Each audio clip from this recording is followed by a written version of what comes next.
council@ci.bremerton.law.us. And Zoom recordings of study sessions will also be available online within a few days following the meeting. Any of the items approved for action by the council tonight will be placed on the March 5th, 2025 City Council meeting agenda or as otherwise determined. For council, we start with our item A. I'd like to invite Mayor Wheeler to the table to make an announcement. Go ahead, Mayor. All right. Oh. Yeah. Oh, Do you need the, We do you need the switched that Kleenex? last time. Do we need the Kleenexes for this? Is this? I was wondering why they were down here. What's been happening? Well, we're pretty I know rough. there's been some tough meetings lately, but, yeah, so thank you, council, for your time. I just wanted to inform you that I am moving forward with extending an offer to our candidate for the DEI position. Good. Wow, Nice. That's good news. Thank you. Doing our due diligence, researching the legal landscape. Now have some more information to base decisions on. And we are comfortable now moving forward and excited to be doing so. can we ask like what changed or no? I don't mind, Okay. but Yeah. I just kind of like put them on because Yeah, it's exciting, yeah. but It is then exciting. we have a yeah. full agenda, but I'm not going Yeah. to stop you. You guys want to make questions, have comments, questions, go ahead. It's exciting and it's a nice surprise and I Yeah. just, Well, You bringing in, outside consulting yeah, to help us, analyze what we're trying to do okay, and analyze what we have been doing and if it's consistent, Yeah. and it is, it's Yeah. consistent with all legal practices that are allowed. okay, And so the words DEI, it's been determined by a judge that that kind of froze free speech. It had a chilling effect on people who need to use those words in their daily operations. And frankly, it kind of stifled things. And so the judge came out with that determination. And many DEI practices are legal. So we will have to work closely. The position will work closely with our legal department to make sure we maintain a legal status, and which we will. We've always done that. And so, but just having a little bit more clarity, understanding of the order, and reviewing the practices. So so a statement's gonna go out or some, or you're, yeah, yeah, good, great. yep. We'll get a quick statement out and we'll get the offer extended. And I'm Right. excited to introduce you. Great. Thank you for letting us know before. I know the committee was.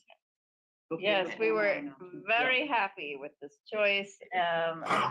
You're gonna love her. And also thank you so much to our legal department and the mayor who,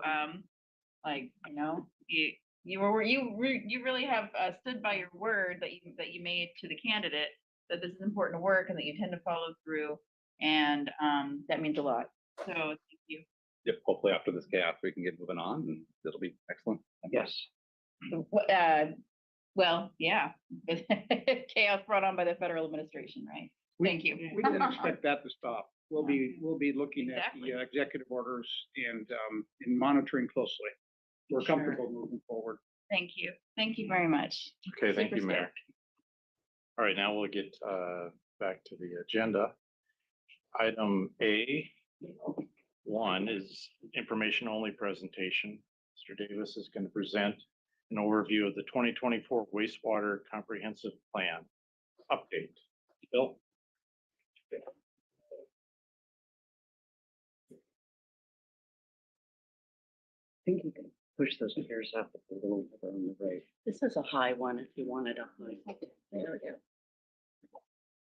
They'll drop the chairs down. All right.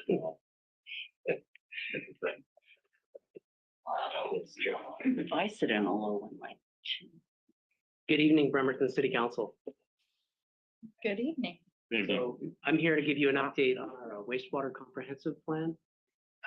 This is something that City of Bremerton Engineering, our operations staff, as well as our consultant have been working on for the past 16 to 17 months to update our plan that was last updated in 2014.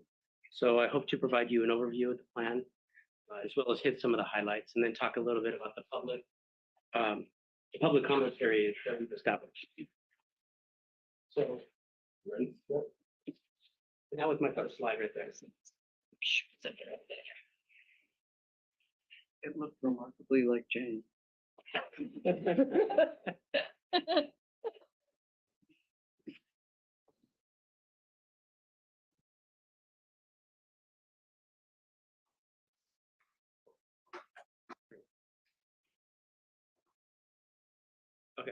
So the state of Washington through WAC 173-240-50 requires that agencies they prepare and update a general sewer plan.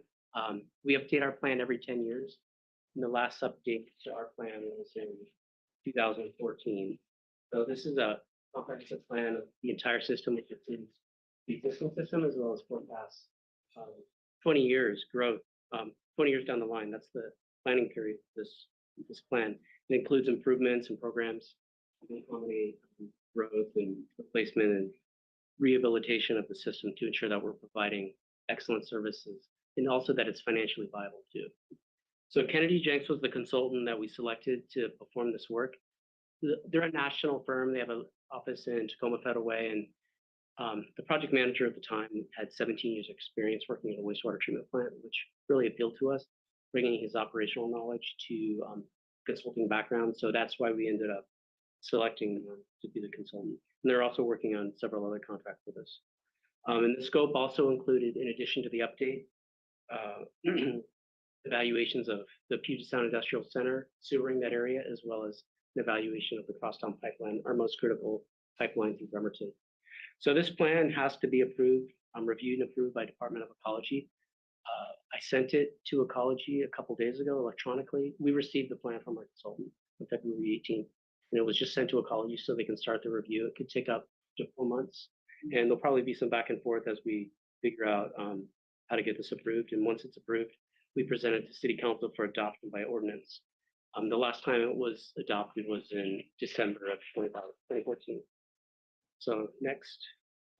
So just some key sections of the plan. Section 2 is regulatory and compliance requirements. It talks about the Federal Clean Water Act as well as the National Pollutant Discharge Elimination System permit that regulates wastewater from our treatment plant. Ecology, they're the ones who prepare the permit, and we have to comply with that permit. And then Section 3 talks about the existing service area and describes the system in detail. I refer to this particular section quite a bit, just for the background. And then Section 4 is something that's new that Kennedy Jenks introduced to us. It's the risk analysis and vulnerability assessment of our entire system, all the key components of our system. And then there's a consequence of failure evaluation for each of those components. An example being the Port Washington narrow siphons that cross from East Bremerton to West Bremerton. What happens if those fail? The environmental consequence, how it would appear to the public, the operational knowledge that we have to deal with that type of failure. So it looked at each component of our system and then looked at the consequence of failure and ranked it. And then the next 3 sections deal with determining future flows and loads in our system based on population projections. That was Section 5. Section 6 applied that information to our collection system and looked at hydraulic evaluation of our collection system over the next 20 years. We look at areas where we might need capacity improvements. And then Section 7 did a hydraulic evaluation as well as process evaluation to look at problematic areas in our treatment plant over the next 20 years. So all that information fed into the development of our capital improvement plan in Section 8, which is the list of projects describing them, the costs, and when they're going to be implemented. And then the second half of Chapter 8 is the fiscal impact, looking at the viability of our current wastewater utility, and then what it's going to be like in 20 years as we deliver all these projects and programs. Chapter 9 is the operations and maintenance, basically giving background in the utility, looking at how that utility looks within the overall framework of the Public Works and Utility Department, and how it's staffed, things that we need to do to improve staffing over the next 20 years to meet our maintenance needs. And then just some key appendices. There's basin plans from 2015 that contain a lot of excellent information, including planning information for UGAs and new service areas that is still relevant today. There's interagency agreements because we have agreements with the Navy and Kitsap County for providing sewer service. The modeling results are there, and then the memorandums for the Crosstown Pipeline and the P6 sewer that I'll be discussing later. So this project started back in September of 2023 and jumped right in with some workshops. We had 7 workshops with operations and engineering staff to do that BRVA assessment. And then out of that, and based on site visits and information that was gathered by our consultant, they started to develop the plan. We started to receive and did the modeling, and we received the drafts pretty late in the year, in October, and then they started to continue to come in, and we've been working closely with them and our operations staff, having our entire staff, engineering and operations staff that are wastewater related, review these plans, these documents to get to the point where they delivered them to us on February 18th. So we had they actually showed up. People flew in from Washington, D.C., Denver, and Montana to deliver these documents to us. Wow. So it's kind of neat. Did they have their own seat? On the plane. The- It was good to finally meet them because we had been working and they were here for some training too. So over the next few months, what you'll see is the public comment period, which starts tomorrow for the next 30 days. And then the ecology is reviewing the draft right now. There's a SEPA review, and then we'll work with ecology to finalize the plan and then present it to city council later in the year. So I just wanted to highlight some of the key projects that came out of the capital improvement plan development. The Oyster Bay Sewer Basin upgrades is a continuation of the project that I talked about a few years ago, taking beach sewers out of commission and then installing upland sewer systems. So this is a continuation of that project, going north in Ostrich Bay. So you're going to hear more about those projects because they're so imminent in the next 2 or 3 years. Wastewater treatment plant outfall improvements.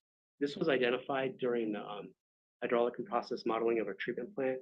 If these improvements are not made, it's going to affect upstream processes at the treatment plant. We're already seeing hydraulic issues with lids lifting at the treatment plant due to hydraulic pressure. So we need to upgrade our wastewater treatment plant outfall in the next 10 to 15 years.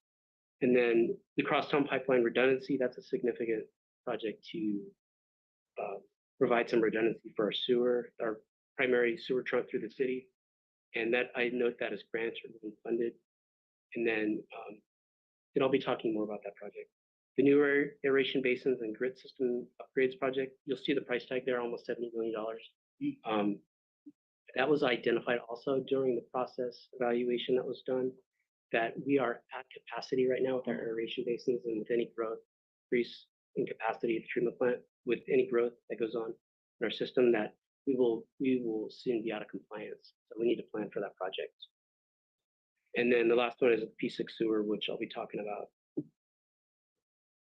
I just wanted to cover real quickly the Chapter 8 CIP and fiscal impact chapter. This is it's really part 1 and part 2 in this chapter. Part 1 is talking about the capital improvement plan, the projects that we're going to be doing, that we identified, and how we're going to be delivering them over the next 20 years, the costs, the description of them, and how they're going to be funded. So that's all in that chapter. And then the second half is looking at the viability of the wastewater utility and the current viability, and then future to fund all these projects.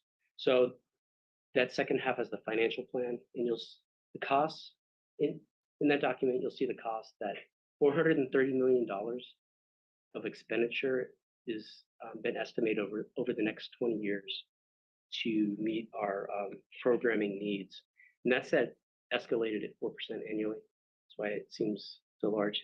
Without the escalation, it's about $270 million. But that's programmed over 20 years, and that's all outlined in that section. And the funding occurs through a combination of customer rates, facility charges, low-cost loans, grants, private funding, and also bonding too.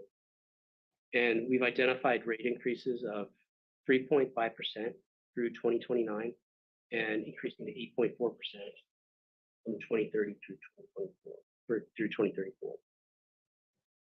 So there's a few things I want to mention that I had.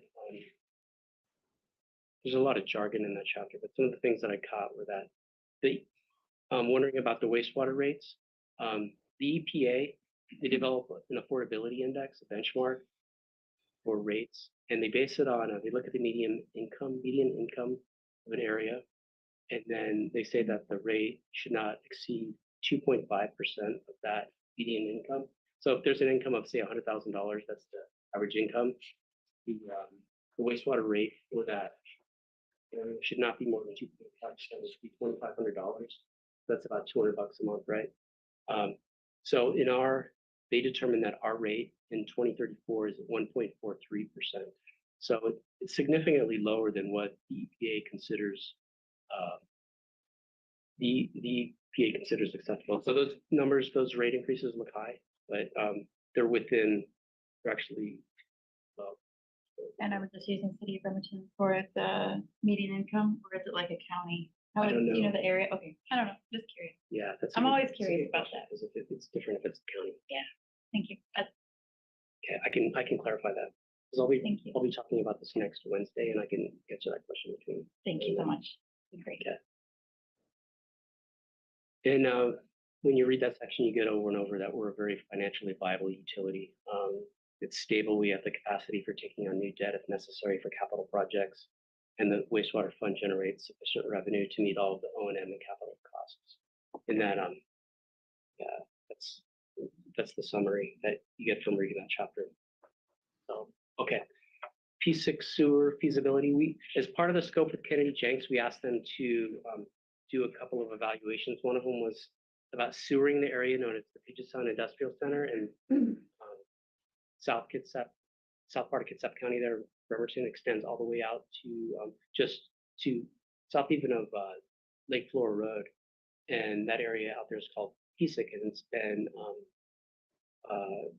classified to be an industrial area. And they predict that there could be employment up to 10,000 people in 2044. So we asked them to look at 3 alternatives for sewering that area, because currently the only treatment is at the Port of Bremerton. We have a small system out there to support that area. So the 3 alternatives, alternative 1 and 2 were similar.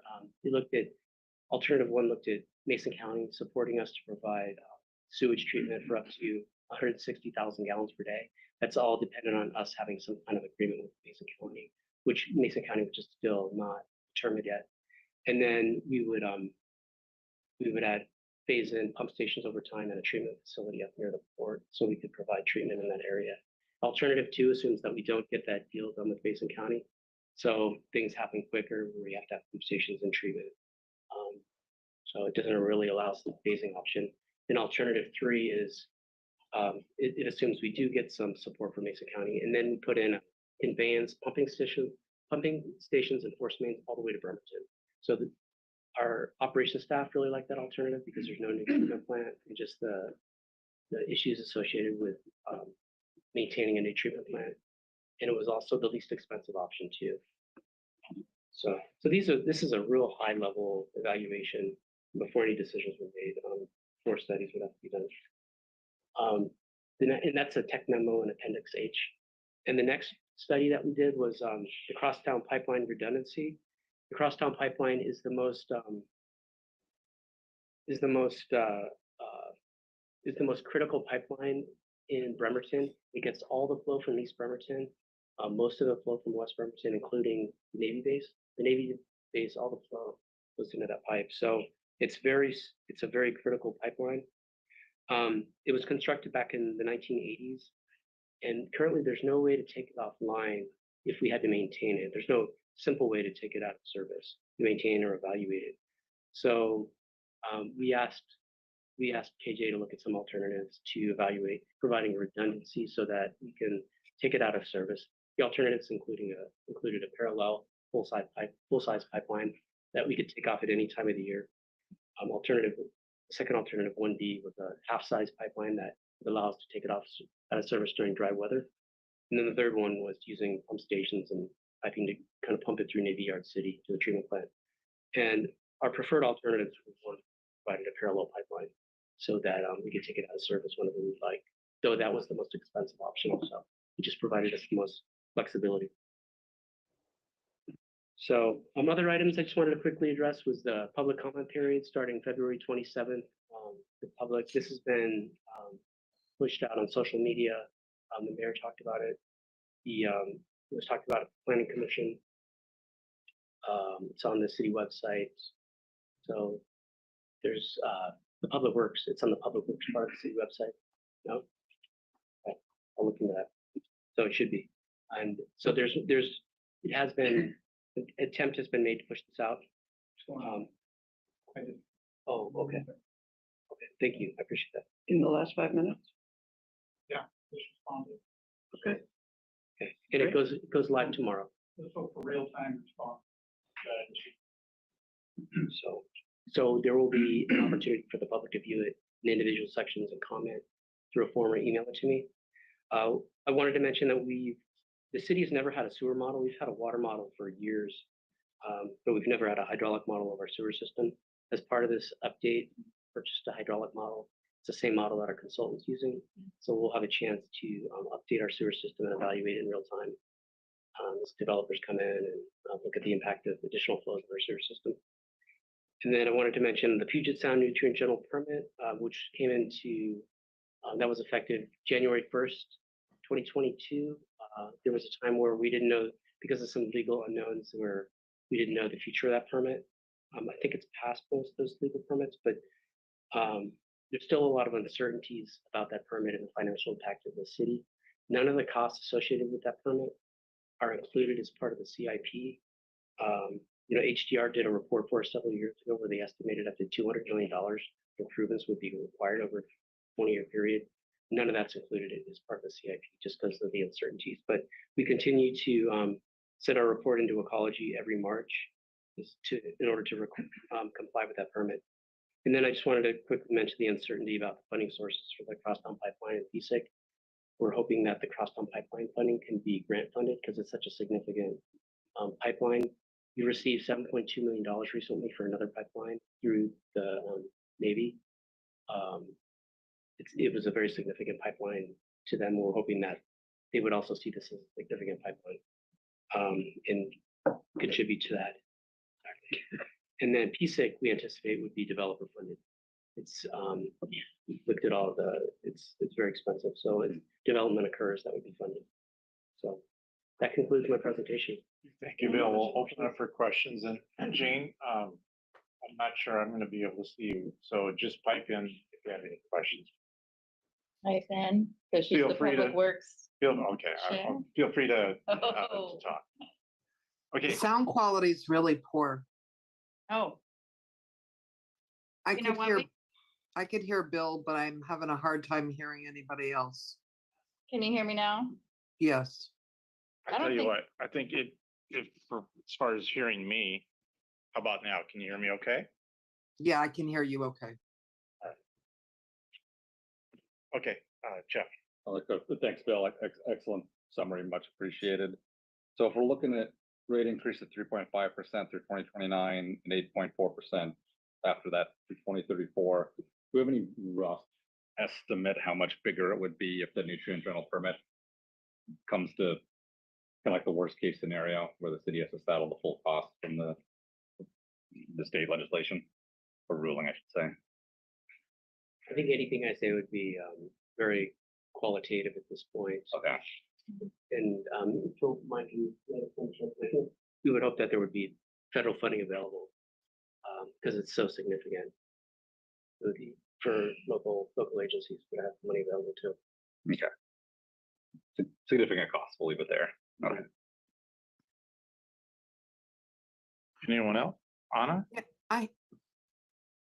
Jane, go ahead. I defer to Jane. Go ahead, Jane. So, Bill, is there anybody there, is there any sense instead of having this huge 8.4% increase to instead of having 3.5 for the next 5 years to make it like 3.8 or 4%, which would definitely lower the impact of jumping all the way up to an 8.5%. Has that been looked at? It could be considered. So this model is done by our consultant.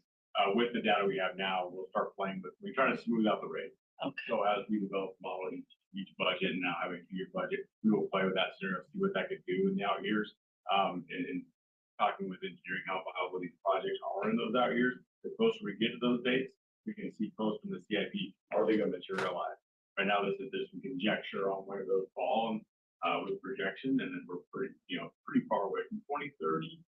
To know that's gonna be actually what it look like in those years. We do a 6-year lookout. When those come in the 6 years, we'll be trying to split those rates out. So we'll get to that. Okay, thank you. Okay, Anna? Thanks. So on page 8 of this bill is the key capital projects over the next 20 years.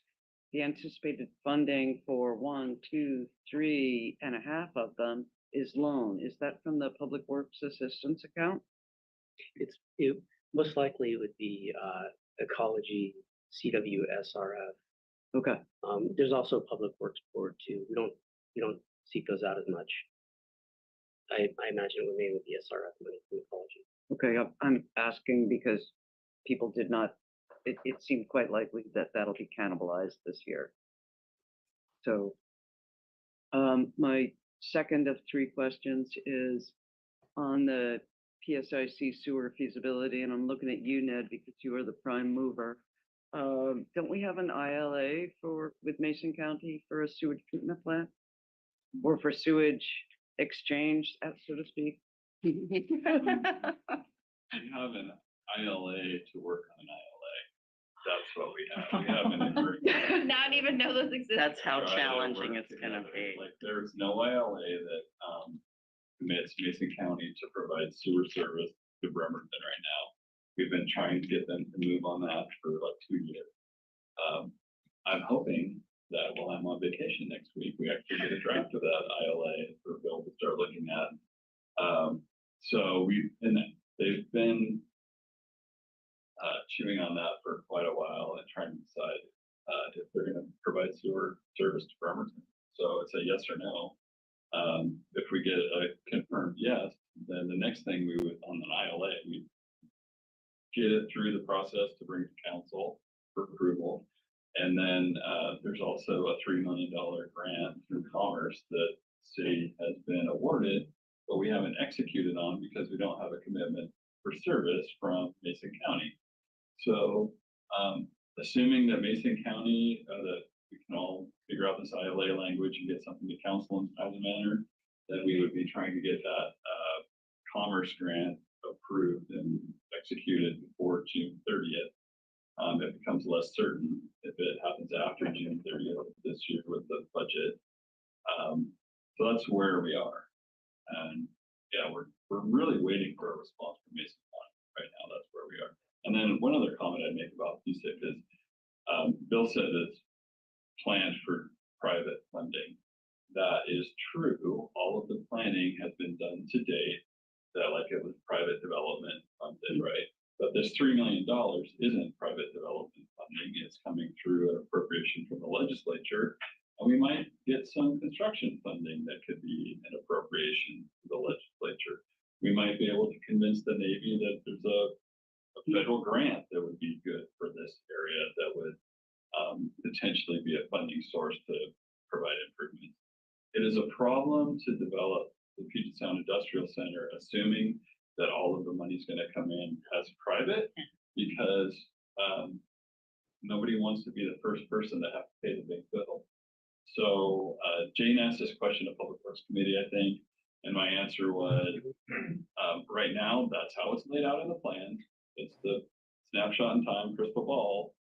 There may be a council policy decision later to decide if council wants to fund improvements, because really it's an economic development area, right? Which is what it's supposed to be. So right now, Bill's right. That's what it says. But that might change and evolve over time in terms of if you really want something to happen there, somebody's going to have to step up and figure out how they get skin in the game to fund it. So. Okay, thank you. Because the port has sewage lagoons, is that correct? Yep. And Amazon has sewage lagoons? Amazon is, everything goes to the port's lagoons. All of the sewer treatment and collection system goes to the port system right now, which we don't own and don't maintain. Yeah, and the Kitsap Transit Driver Training Facility, which will be opening soon, in their plans, they have their own little sewage lagoon. I don't know, I haven't seen that. Okay. I don't know what they're planning. I know that there's something planned, but I don't know how they're going to That was the plan they presented, except transit board. Okay, and then final question, which is, I have followed the link in this presentation. And there is nowhere to actually find the comprehensive wastewater plan. Like, it's not on the page that says wastewater plan update. Isn't that what you were just talking about, Mayor, that that's some works to get updated right now, by company probably? If you, at the very top, there should be a box right there. Yep, click here for details and nothing happens. I mean, things happen, but they don't. Oh, you are no good. Sorry. That's it right there. Yeah, but Oh, they're not live. It'll be live tomorrow. there you go. Okay, that was my question. And attached to that is, who's gonna analyze those comments? Kennedy Jenks? It'll be a combination of, I'll be the first filter, and then we'll figure out who needs to respond to them, whether it's operations staff or Kennedy Jenks. Okay, for us, yeah. thanks. Okay, any other questions or comments? All right, Bill, we'll see you next week when you present to the public. Thank you. Great, thank you. Okay, before you leave, would you mind switching chairs so the mayor has a little taller chair? To be at 5:06, I responded. Oh, okay. Thank you. All right, so speaking to the mayor, we're going to welcome him for items B1 through B5. First one, item B1 is to confirm appointment of Ms. Anna Doring to the Planning Commission. Mayor? And I'm gonna help with the ones that are for the Commission on Salary. Okay, Who's this Quinn Dennehy guy? I know exactly. so got a Planning Commission appointee, Mayor? Yes, Anna Doring. So she was, rose to the top, and you have her application in front of you. And I'm pleased to present her for your approval. Okay, questions from the council? Anna? I'm sorry. I think this person is really well qualified, and I thought that when she was up in front of the tree committee as well. And I believe this is the same person, but her qualifications as a real estate broker, logistics, supply chain management, military volunteer, military sexual assault advocacy, and a lot of experience in procurement. I don't understand. Thank you so much for like seeking to fill the vacancies on the planning commission. But I don't understand how this prepares this candidate to be a good member of the planning commission. And I'm not saying I can see that she isn't. I just really don't get it. Yeah, well, some of the most important criteria we look for is the person willing to work with others in a board setting and embrace other ideas and learn and want to do that and be willing to collaborate and be part of a cohesive unit. They don't have to disagree on everything, obviously. And everything I said says you don't have to agree on everything. It's giving that floor space and being willing to take on a new idea. As far as her professional background, what it does show is a professional background. This is somebody who's had to be in field in these areas that she's identified. These are professional fields. They're areas that she has dedicated her life to. And so we, not that it's necessary to dedicate your life to a profession, but it does show an individual who's used to showing up, being on time, contributing, being a member or part of a team, getting things done. So it could have been any one of a number of backgrounds, but this has a background that shows this is a person who's been out in the community doing a lot of good. Okay, since I'm in the minority, I'm gonna stop talking now. I had really hoped that one of the many reported applications from the Street Smart people might have appeared before us. So, but being in the minority, sometimes you just shut up, and I'm doing that now. Any other questions or comments from the council? Seeing none, how do we want to treat this item? Consent. Consent it is. Mhm. Next item is the, Go grab some. No, no, no, you stay. I got it. It was well behaved, did not touch the electric It's cord. Leroy, so it just makes the table cleaner. It's just, it fizzes off all that. Yeah. Whatever. Council member. It shakes the table. Mhm. okay. All right. Okay, next item is the confirm the appointment of Mr. Daniel Cole to the Bremerton Kitsap Access Television Citizens Advisory Committee. Yes, so, and I have Colleen behind me, and she played a big part of this, and Colleen, if you'd like to join me. Let's get you There's a a seat. seat. You want to sit right in the seat? You can have that seat. I was hoping for the low one. Yep. So, Daniel does come highly recommended. And he really did well in the personal interview. And, yeah, Colleen, do you want to add anything? Yeah, I interviewed him on the phone and then I had a in-person interview with him. And he's not participated in any committees or commissions previously, but he really wants to get involved and wants to have his voice heard. And so, really, this position's been open for a very long time and a couple of years. And he seems enthusiastic. And for the main purposes of the committee to provide outreach and to spread awareness about BCAT in the community, I think he's going to be great at that. Okay, questions or concerns from Councilor Jennifer? I just want to know how being an Eagle Scout is going to prepare him for this role.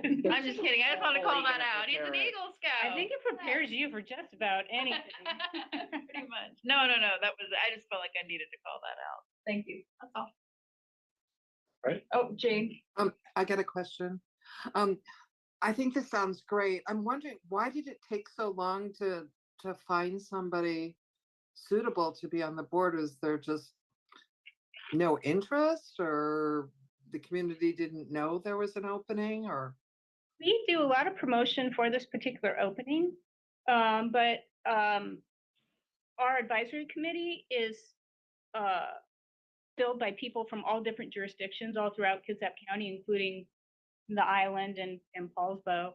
And we get a lot of applicants for this position who aren't qualified because they don't live within the city limits. So, that's the main thing that has, we get applications, but we don't have openings, or they don't fit for the particular opening.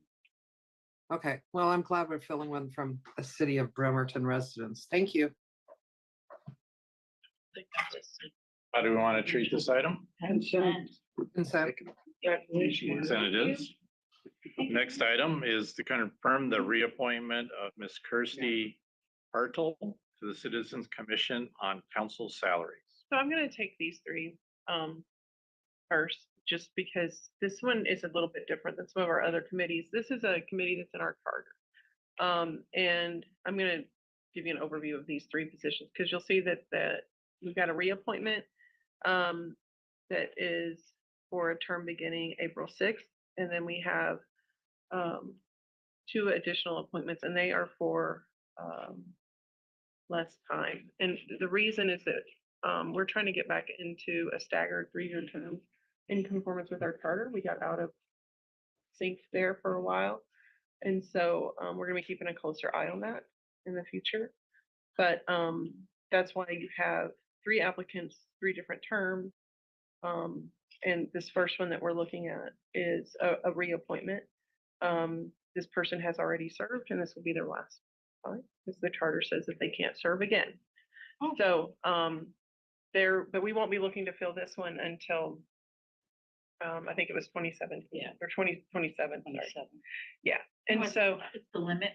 right, so that's going to be the end of theirs, and then so this will be her second. This is for She her was the second limit. term. Yeah. Okay. And then so like I said, this is a reappointment. I did not do any additional vetting on this person. Or no one else in my office did. They've served before. I don't think that there was any problems. And this is a committee that HR helps with. And so that's why it kind of comes to us. We don't get a lot of interest in this committee. Yeah. A lot of people are not interested, and so I'm glad that we have 3 people, and they have some work to do. The charter requires that they have 2 meetings before July. And so this one is one that we had some urgency to get to you and get appointed. So this is the person who's the reappointment. If you want, I can just go through all 3 of them. And then I'm sorry, I have it on here, but yours, it's easier to, you have it, so it's a nice large screen. So the next one for the record is Quinn Dennehy. That's correct. But we're still looking at Kirsty Hertel. Yeah, so I was just gonna go through like all 3 of them, but we can, yeah, just so you can see that the term is different. So if you look at the bottom, Quinn's term ends in 2026. And then if you look at the next person that's on there, John Brennan, his term would end at the end of this year, 2025. And so the difference, even though they're all getting appointed by council in one swoop, they're different lengths of terms, and that's to get us back in that stagger. And we talked to them about that, and they were all so. But yeah, you want to go back up to the reappointment? I do. Okay. Go ahead. I was fascinated by how much experience she has in planning. She works as a planner, and on her initial list, she didn't even have this commission. But when she first applied in 2021, yeah, she's looking interested. She has a desire to find approaches to address community needs and responsible growth. Yeah, she seems really well qualified for planning. Yeah. And yet she wishes to go back into this committee, eh? That's Oh, my great. understanding, yeah. Okay. All right, so any other, we'll just go one by one if we're okay. Okay, yeah. Any so- other questions or comments on Ms. Hartle? Do we want to treat this item? Consent then. Consent. Yeah. Consent? I saw that. So then, since we've had the introduction for all 3, now we're going to talk about Mr. Dennehy. Sure. If you want. So one of the reasons that I thought this would be a good candidate for this commission is that it is setting salaries for a position that a lot of people think they know it, council members do. Yeah.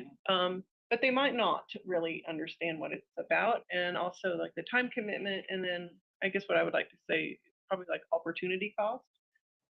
It impacts relationships. I know I'm speaking to the choir here because you guys live it, but I thought it would be helpful to have someone who had served recently offer their perspective to their fellow commission members.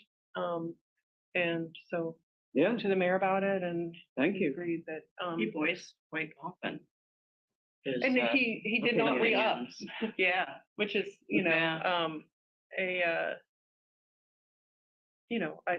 I don't think that this is something where he's gonna be trying to get back into it or something like that.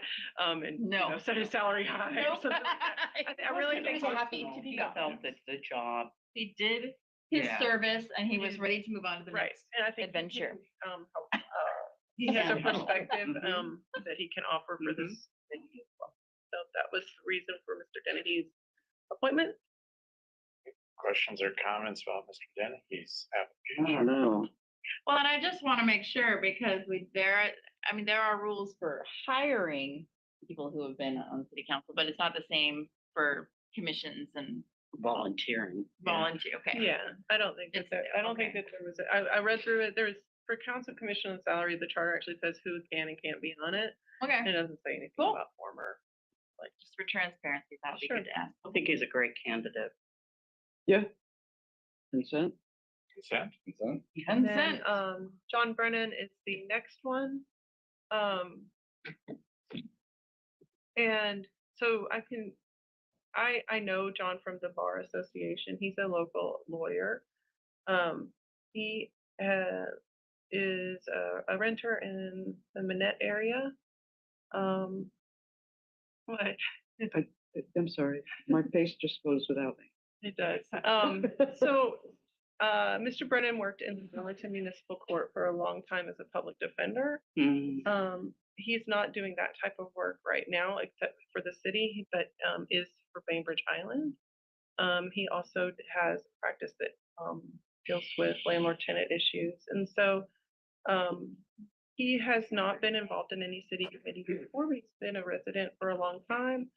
He is very active in Manette culture. I don't know what else to describe it. Josh Farley is. Yeah, yeah, Josh Farley and James Doctor were his references. They both had very nice things to say about him. He's a regular at the Manette trivia. He's familiar with that. He's quite good at trivia. This is going to be a very short appointment because of the timing. I hope that he sticks with it, wants to maybe use, I don't want to call this a gateway committee, but get him involved. Nice guy. I think public defenders are great in group settings because they're really used to working with all types, all walks of people, because they often have their client who's some of our most vulnerable, and that they're also talking to the judge or opposing counsel and all that. And so they're just really great at collaborating, and I think he'll be great for this. Okay, questions or comments? Consent. I'm hearing consent. Okay. Thank you, Kylie. Thank you, Mayor. Thank you for the very full Okay. presentation. Okay, 2 out of 3 will be lawyers. There will be, but and I actually thought of they don't know each other. They don't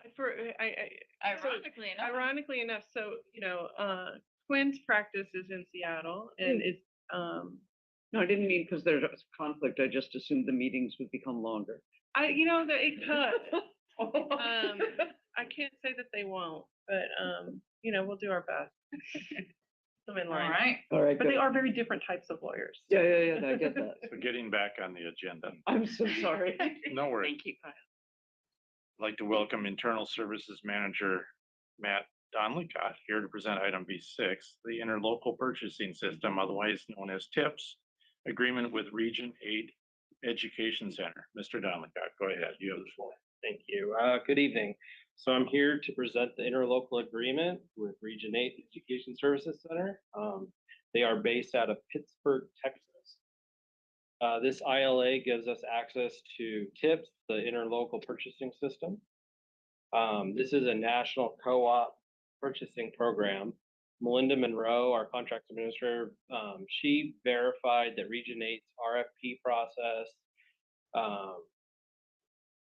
their vetting of how they, their contract, or how they, the competitive bid process, the way they vet their vendors and their contractors, and then their award process all aligns with our RCWs. So it makes it a good fit for us to join this. We do have other ILAs that we use that are out of state. I just wanted to talk about a couple of those. That's Arizona State Purchasing Co-op. We use that to buy police vehicles. Prince William County Public Schools, which is based out of Tennessee. We use that for our fire and security competence testing. And then Sourcewell, which is based out of Minnesota.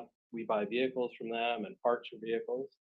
So it's not uncommon for us to have ILAs with out-of-state agencies. So I just wanted to touch on that. The reason I am presenting this is because the project that I am working on will utilize this TIPS agreement. It's the prep and painting of the Wyckoff Wall underpass in preparation for the Charleston Business District's art mural that will be installed later this year. A local contractor in Silverdale is a member of TIPS, so we'll be using them. We did get another proposal from a local painter we use just to verify that the pricing is competitive. And we found that the TIPS pricing was about $5,000 less than the other painting contractor. So it felt like it was a good fit and a good value. So I'm available if you have any questions. Okay, open up for questions. Came through public safety and or public works. Public safety. Yeah. Representative Spotty And I White. was impressed with the fact that we could use local vendors. Yeah.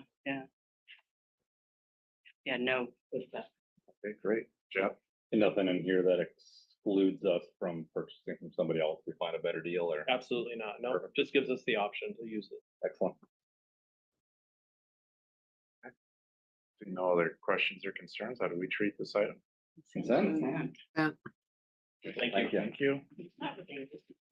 We'll welcome back our city attorney, Kylie Fennell, to present item B7, the ordinance to amend BMC chapter 1.06 entitled Public Records. Oh, come on, Councilmember Mochler, this was the best part. No, just- I'm not going in. Just kidding.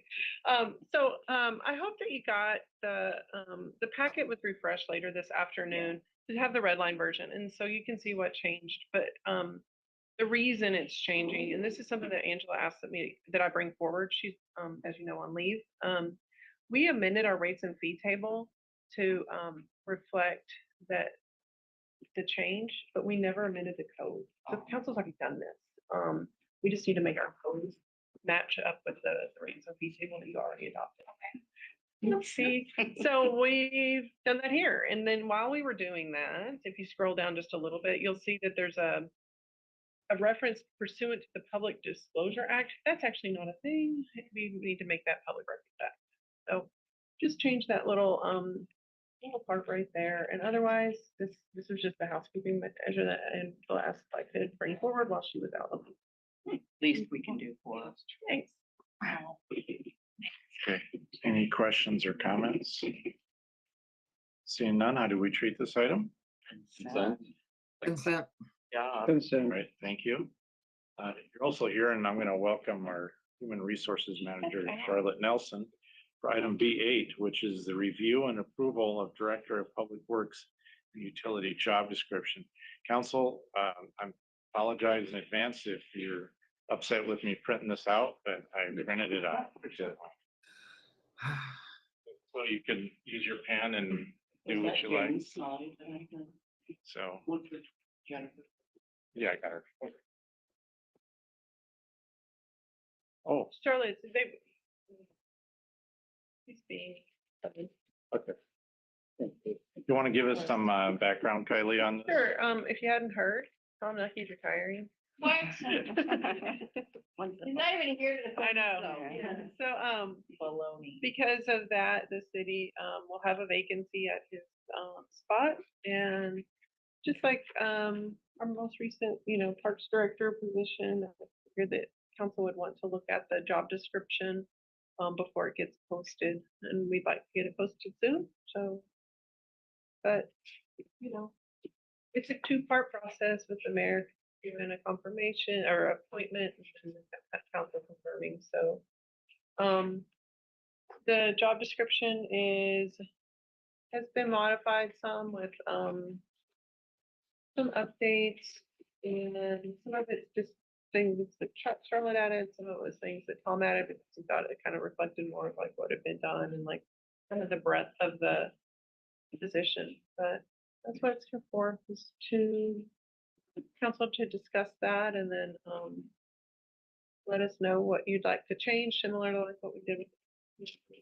So Or not everything in part, red or but just- change it is changes. That's like a new addition Okay. or deletion. So if you haven't had a chance to look at this yet, I realize this is a lot to digest. And Kylie, talk about the timing, and if council members want to have comments and they don't have, it's kind of hard to press on them tonight if they weren't fully prepared, especially since it wasn't highlighted red. It was hard to read before in the back. Right, yeah. So can you give us some suggestions on how to handle this? Otherwise, this may end up being on the agenda for next week. So what are your thoughts? Oh, yeah. So I think one could be just a temperature check on, does the council want to alter this a lot? And if there is that, we could set this over for another study session and have a deep dive. You get 2 weeks to chew on it then. Another thing that we could do is we could work on it with a subforum of the council, maybe the chair of public works, and another council member, just to see if there's any big changes, and or do both of those. We want you to be comfortable with the process, but at the same time, we don't want it to lag unnecessarily. So however you want to move it forward, really. Does anyone have any thoughts on how we should proceed? Yeah, Go I'd ahead. appreciate a little bit more time. And Jane, I'll defer to you as Chair of Public Works. Well, I definitely would like a little bit more time. But I think having a subcommittee with maybe me as the chair of Public Works Committee, the chair of the Finance Committee, and our council president, I think that would be a pretty good mix to maybe we could get started on it and then send out, and discuss it with council at our next full council meeting.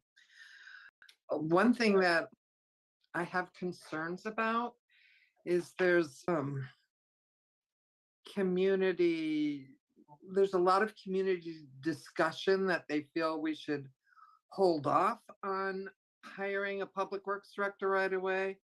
I don't agree with that, but I think by having a full spectrum of our council reviewing the job description, I think that might quiet those conversations a little bit and make a lot of the community members feel like it's meeting the whole community's needs. Sure, so that's also something that we could do with, not just the description, but with the recruitment. I know some of you met with Tim before he was hired, and if we did something similar for this position, I think that the council has the ability, because it does come to you for confirmation, to certainly give feedback to the administration about what you want to see before it comes to you. Yeah. And including a committee like what Jane suggested certainly makes sense, and that they review the job description before the council approves it, and then that they also participate in the recruitment before it comes to council for confirmation. Okay, Anna? Sorry. Yeah, actually writing job descriptions is one of the duties assigned to council in our city charter. So, and to recap the rewriting of the job description for the Parks Director, that was several steps where I and others produced a draft that was presented to the whole council. It was then, Leanne was still here, and Leanne then worked with us and then brought it back to us, and there were several steps. And then a committee was appointed to meet with and interview the Parks Director. So it was a much more comprehensive plan. I am fine with Jane's plan, and I particularly happy that I'm certain I'm not being showing favoritism, but Jane is the most qualified in public works that we've had on this council in my memory. So I'm particularly happy that she's going to be on this committee. So if, for Jane, Jeff, and Eric, if you guys would like, we can set aside some time to figure out a time to meet and go over it. And if you think we can get it polished up to include for consideration next week, we can do that, or we could set it over. We're gonna want more time. Okay. And I remember the effective date of Tom's recommendation It's the end of June. End of June, okay. So if we have a little time, but we would also want to kick off the search quickly. Yeah. Yeah, and nationwide search, everybody, is everyone on the same page on that? Yeah. Yes. I'm out of town until really Tuesday, so. Okay, so why don't we just look to have this back in study session on the 12th? 4.5 Yes. months. Great. 4 months. Just to throw out there too, an excellent start. I'd also like to look at, I can start looking some other cities, descriptions as well, just for comparable cities. So we're kind of doing our due diligence there. You may have already, you've looked at those, okay, figured. But So we good to can have do some a meeting sometime toward the end of next week. That gives everyone about a week and then a couple days, at least a week to put some stuff together, ideas, and then have something for study session uploaded on the 7th. I'm available the day after Wednesday and after, so. Okay. Very flexible. And we can write to any of you with any suggestions. Careful. Be careful, yeah. that's the right. form. So this is, since it's a document and we take in everyone's Yeah, input, yeah. So we should hold off just- for comment it's until, until- the yeah. committee comes back to Gotcha. report to us. Okay. yeah.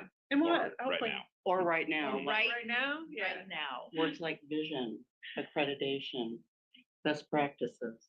Focus on design, Yeah. especially since so many more grants are asking for shovel ready, design ready. They're breaking it out into those elements. So a focus on design would be particularly helpful. Experience with maintenance.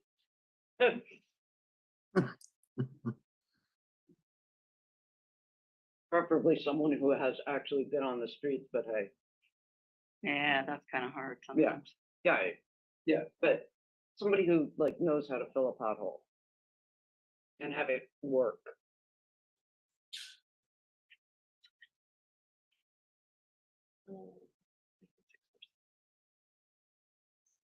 So we'll look to set up a meeting, with Eric, Jeff and Jane around the 6th or 7th, maybe the 6th.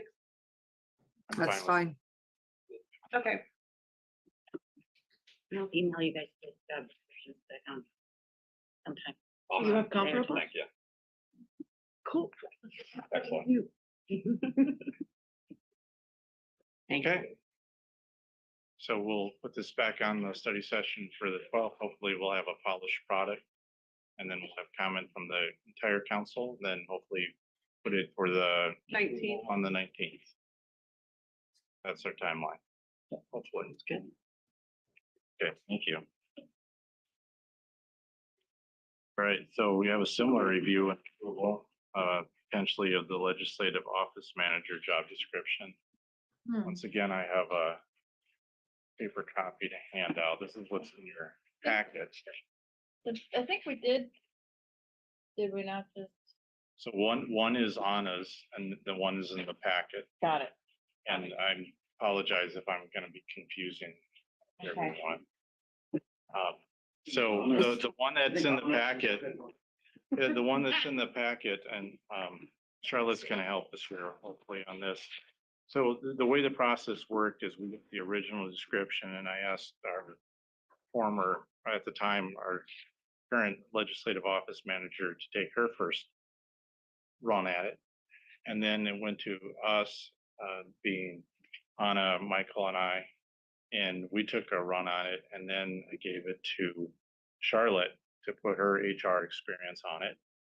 And that's what you have in front of you that's got the red highlights in it, okay? And then I do like to be correct. when it got into the packet, I wanted to get in the packet, and then Anna gave me a link to another document. She had actually made some changes and actually cut a lot of the duplicative stuff. Not the red line. So I'm not asking tonight that we all sit down here in public and pick this and pick that out, but just in general, look at both of them. If you're in agreement, Donna,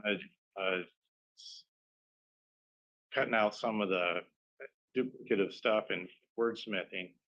I can work with Anna and, Do not use the term wordsmithing. oh, Alden doesn't like it. Kylie knew that. I'm just kidding.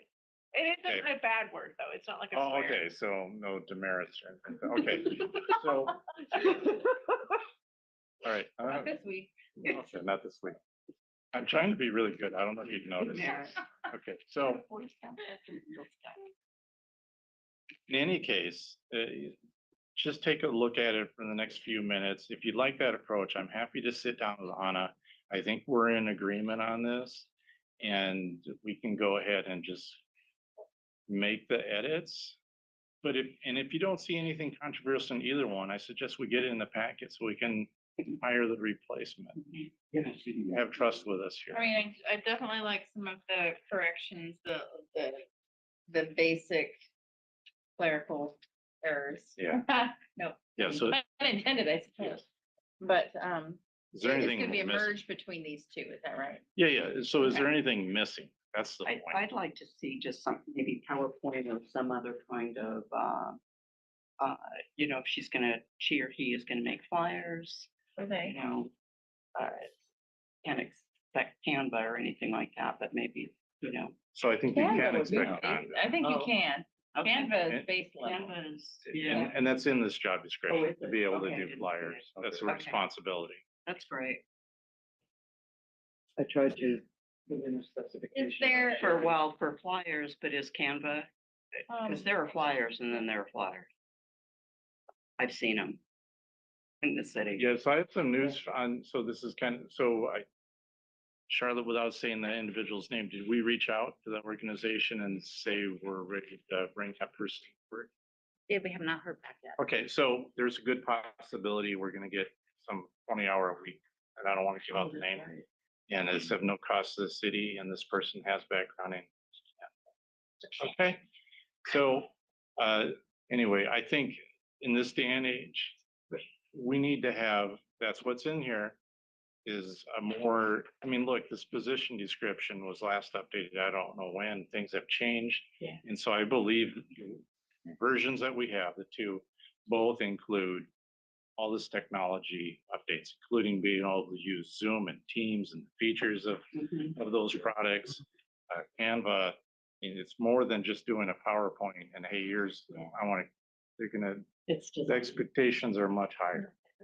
One thing, this may be controversial, and I don't want to get into current or past practices, but I put in there that basically this position is in person and telework is situational. And we don't need to get into full discussions, but I just need to know that's the consensus that we're Yeah. good with that language. Yes, Okay, so we're good with that. yes, please. I wanted to know, what I see missing in here is, experience, I don't know, maybe like humane society type work with herding cats. I actually put that in. I think I edited that out already. And there was some also guidance I relied on Charlotte. I'm not gonna say, so I gave Anna some compliments earlier on, some that wasn't on tape or record, but I did give her compliments. I'd liked her edits. But there were a couple that Charlotte didn't agree with and Anna was in agreement with because of, The herding cats got taken no, out? not necessarily the herding cats, but just HR best practices. Let's just leave it at that, okay? Fine. I So- trust you. Thank you, I Art. trust you All right. both. Okay, Jeff. Okay. The only question I have, I think it's Anna's edit on preferred qualifications of Bremerton residents / strong local knowledge. That's one we already, Pointed that out, and I just said, I'd just like the opportunity to present it to the full council, that's it. okay, so the thought process is if you don't put it in the position description, but you could put it in an advertisement, maybe not those exact words, but concentrating on those type of qualities. So that's, okay? I have to love B-Town. I don't know that it's required for me that they be a Bremerton resident. Preferred. All right. Yeah, my only concern Um, is limiting our applicant pool, although I understand the reasoning for it. But So, yeah, and I don't necessarily, so, and I don't know if I saw the floor or not, I'm sorry, I'm Yeah. just kind of speaking up. And so under preferred qualifications, so then the idea, for me, if I was to read this, I would feel like I'm pretty comfortable with it now, but if I lived in Fairgrounds area, I would feel like I wasn't highly qualified for this job. So, again, it won't be in this, but as far as the Charlotte, can I, and this is kind of working on your questions or concerns, how do you think we're gonna announce this job? Up to you guys, we could do it through HR, which we have a pretty good reach. Or we could, I think this is more at the level where you probably want to do it for us. Okay. But if you want to spend the money, we could go to a process.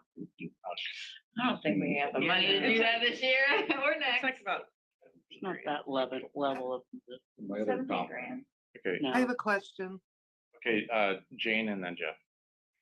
So the qualifications are calling out for administrative office experience for 4 years. somebody with, who is a paralegal for a few years would also qualify for this. And almost everybody going through college at this time would know how to do Zoom and all kinds of presentations. So to me, I don't know that they need, maybe it's preferred that they have 4 years of administrative background, but I think there's other past experiences that would also qualify them. How about administrative or Office. related background, whatever? Yeah, Right below it, it says an equivalent combination. Okay, equivalent. So hang on, Charlotte was gonna give us a Sorry. suggestion. Go ahead. Yeah, I think you could do it with 2 years or 2 years, but like, any combination equivalent to. So just as a reminder that we have a legislative office assistant as well. And this is an office manager. Charlotte, what does this position pay? Do you remember? I think it's like 80 at the top end of like 80. 89. Yeah, Yeah, so it's a substantial amount of money. yeah, and I'm not sure what Christine's responsibilities are, but if this person's going to be Right. requirements, we want to Yeah. make it more. And I personally, I don't wanna, I would like somebody that has a good foundational experience, for this kind of role, and it's a professionalism thing. I don't know that I would feel comfortable with somebody who, with just a couple of years of office experience. I agree. This is navigating a lot of complex and moving parts. And you have to be on top of your game, not only with your clerical skills, but your people skills and your knowledge of municipal local government. I appreciate that there's wording in here that says education at the college level may be substituted. However, I would think that experience, and I got my master's degree, so I'm saying it, but experience, means more to me than the college for this type of role. Okay. Jane, are you, and before I see to Jeff, are you okay with that or? Not really, because I want to ask Charlotte a question. If somebody applies for this job that doesn't have exactly the qualifications that are listed in here, is the application just spit out because they haven't hit the keywords? No, even if they're right in that area, what they're going to do is we're going to put together a subject matter expert panel to review the application. Right? And you're going to get them redacted. You're not going to Of know real who they people, okay, are. okay. Great. Awesome, thank you. Okay, so Jane, are you okay with the wording? Yes, as long as it's real people looking at it and not an AI. Okay. So Jeff, you have the Thank floor. you. No, thanks. My other thought was, piggybacking some of the comments, is on the municipal/local government. I want to make sure, does that include somebody working at the state level? Because in the back of my head, there's like a lot of folks at Olympia that work for state reps or senators that may have done that a couple of years, and it's really good training for this position. Or People laid off at the federal level. So I suggest to build on that, we put in municipals / or state, municipal, local government, Yeah. all three, so they don't think that they're. Yeah. Yeah, it's something there. Federal, a lot of those. a lot of Yeah. federal jobs right now. Okay, we'll put that federal, state, municipal, somebody with actually, it should be DEI. with specialized government experience. Yeah. We can Yeah. work on that. Yeah. So is there any other additions or must be removed on either Anna's or the version that was in the packet? And then Anna and I can just work on it together and get it in the packet. I don't. Is there anything in here about communicating kind of policy? I Yes, think so. Okay. I was missing yeah, it. it's in there. This is pretty comprehensive Okay. as far as basically this person is is running this place during, Mhm. which is what Lori did Mhm. during the day. Mhm. And alleviating the council members of all administrative tasks and taking care of informing the council members of all, but handling a lot of, look, as council president, I'm not answering a bunch of emails. Christine's answering those emails, or if they're administration specific, they're going that way. That's the expectation. This person is getting those emails, and if he or she can do it, she's answering it. So we're not answering. Yeah. Second. Go ahead, Jennifer. Just supplemental material, can you also, I would like to make sure that I have a copy of the administrative assistant, legislative office assistant job description so that we can compare. Just for informational purposes. The current one. Yeah, yeah.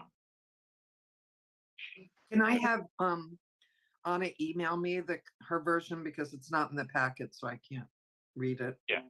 Thank Yeah. you. And then so Charlotte will send out the PD for office assistant. I do have a question, because of Jennifer's request that we see the other job description. Job descriptions, I think, are wonderful documents, and they're updated sometimes often during a tenure of somebody's employment. When was the last time Christine's job description was updated? I Is just this don't an look at it, she but- might like to see it updated? Yeah, I think the last time was in this dirty word to me. It was the last time we did the Valley survey. Well, then, maybe she might like to see her own job description updated, and it might, to make sure it's compatible with the other. I always like to see mine updated to fully reflect what I was doing, or if it had grown. I don't know. Valid point. Jennifer? And I don't want to get too much into the HR of our staff, but, I just my wondering is, in a situation where somebody is doing additional work above and beyond their job description, are they at all compensated, or is there a compensation that's occurring? So like, for example, in our office right now. Okay, all right, thank you. That is all. All right, so Anna and I are going to Awesome. merge the document. It's going to be in the packet. If for any reason you're like, oh, no, this is a no-go, we can pull the item, but we'd like to get moving. Yes. All right? Like if you're all. Can I point out something that I would love to see? I don't know, maybe there's another, actually, no, nope, I'm good, thank you. Okay, all right, thank you for that. And I'll talk to you after this meeting. We can set a time. The next item is the 25-26 council goals and priorities. That I do have the paper version, but it is in your packet. Nothing has, I have the paper version, I must hand it out. I already killed the tree. Oh, no. So this is taken into account during the last study session. I made the edits or wrote down and Christine compiled it. I do believe it is correct. And that will end up going as a resolution for next week, if you guys are good.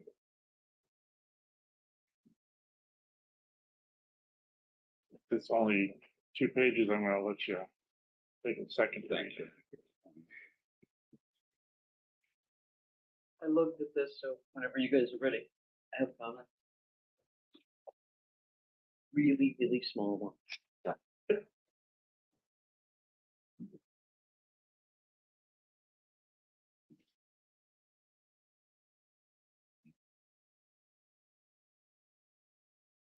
One small as well.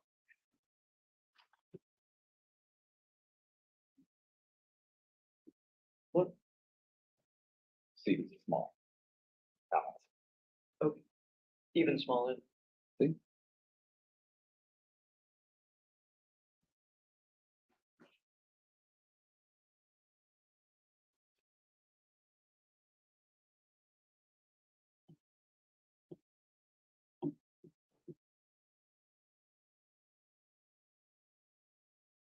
Okay, I think we're ready. So Anna first and then Jeff. Really small ones, one, I, Is this all schools within Bremerton city limits or just high schools? I mean, are we reaching out to elementary? No, the intent is high school. Okay. So I think we should spell that out, otherwise we will. Maybe high schools within Bremerton city limits. Yeah, is there another? Yes. Thank you, all knowing. Okay, so help me out with the exact wording so I don't mess it up. Reestablish outreach program with, High Why don't school. you just say high schools and High schools within Bremerton city limits. There you go. Council initiated, needs a hyphen. it does, I know, I saw that too. Okay, Alright. Housing equity number 7. so show me where the council initiated is and then please, It's under, it's number 18. all right, go ahead. I know we approved this before, but surplus city-owned parcels, in this context, surplus is being used as a verb. And it's basically telling us to get rid of city-owned parcels. So I'm suggesting develop or, develop or explore. Well, surplusing is part of it because surplusing is a way to generate revenue. Right, but here surplus is supposed to be the adjective defining type of city-owned parcels. For example, we are sitting in a city-owned parcel that we do not wish to surplus. How about consider? How about consider? Something stronger would be great, but I'll take it. Just, Create surplus plan. I mean, I don't know if I want to be redundant. ooh, plan.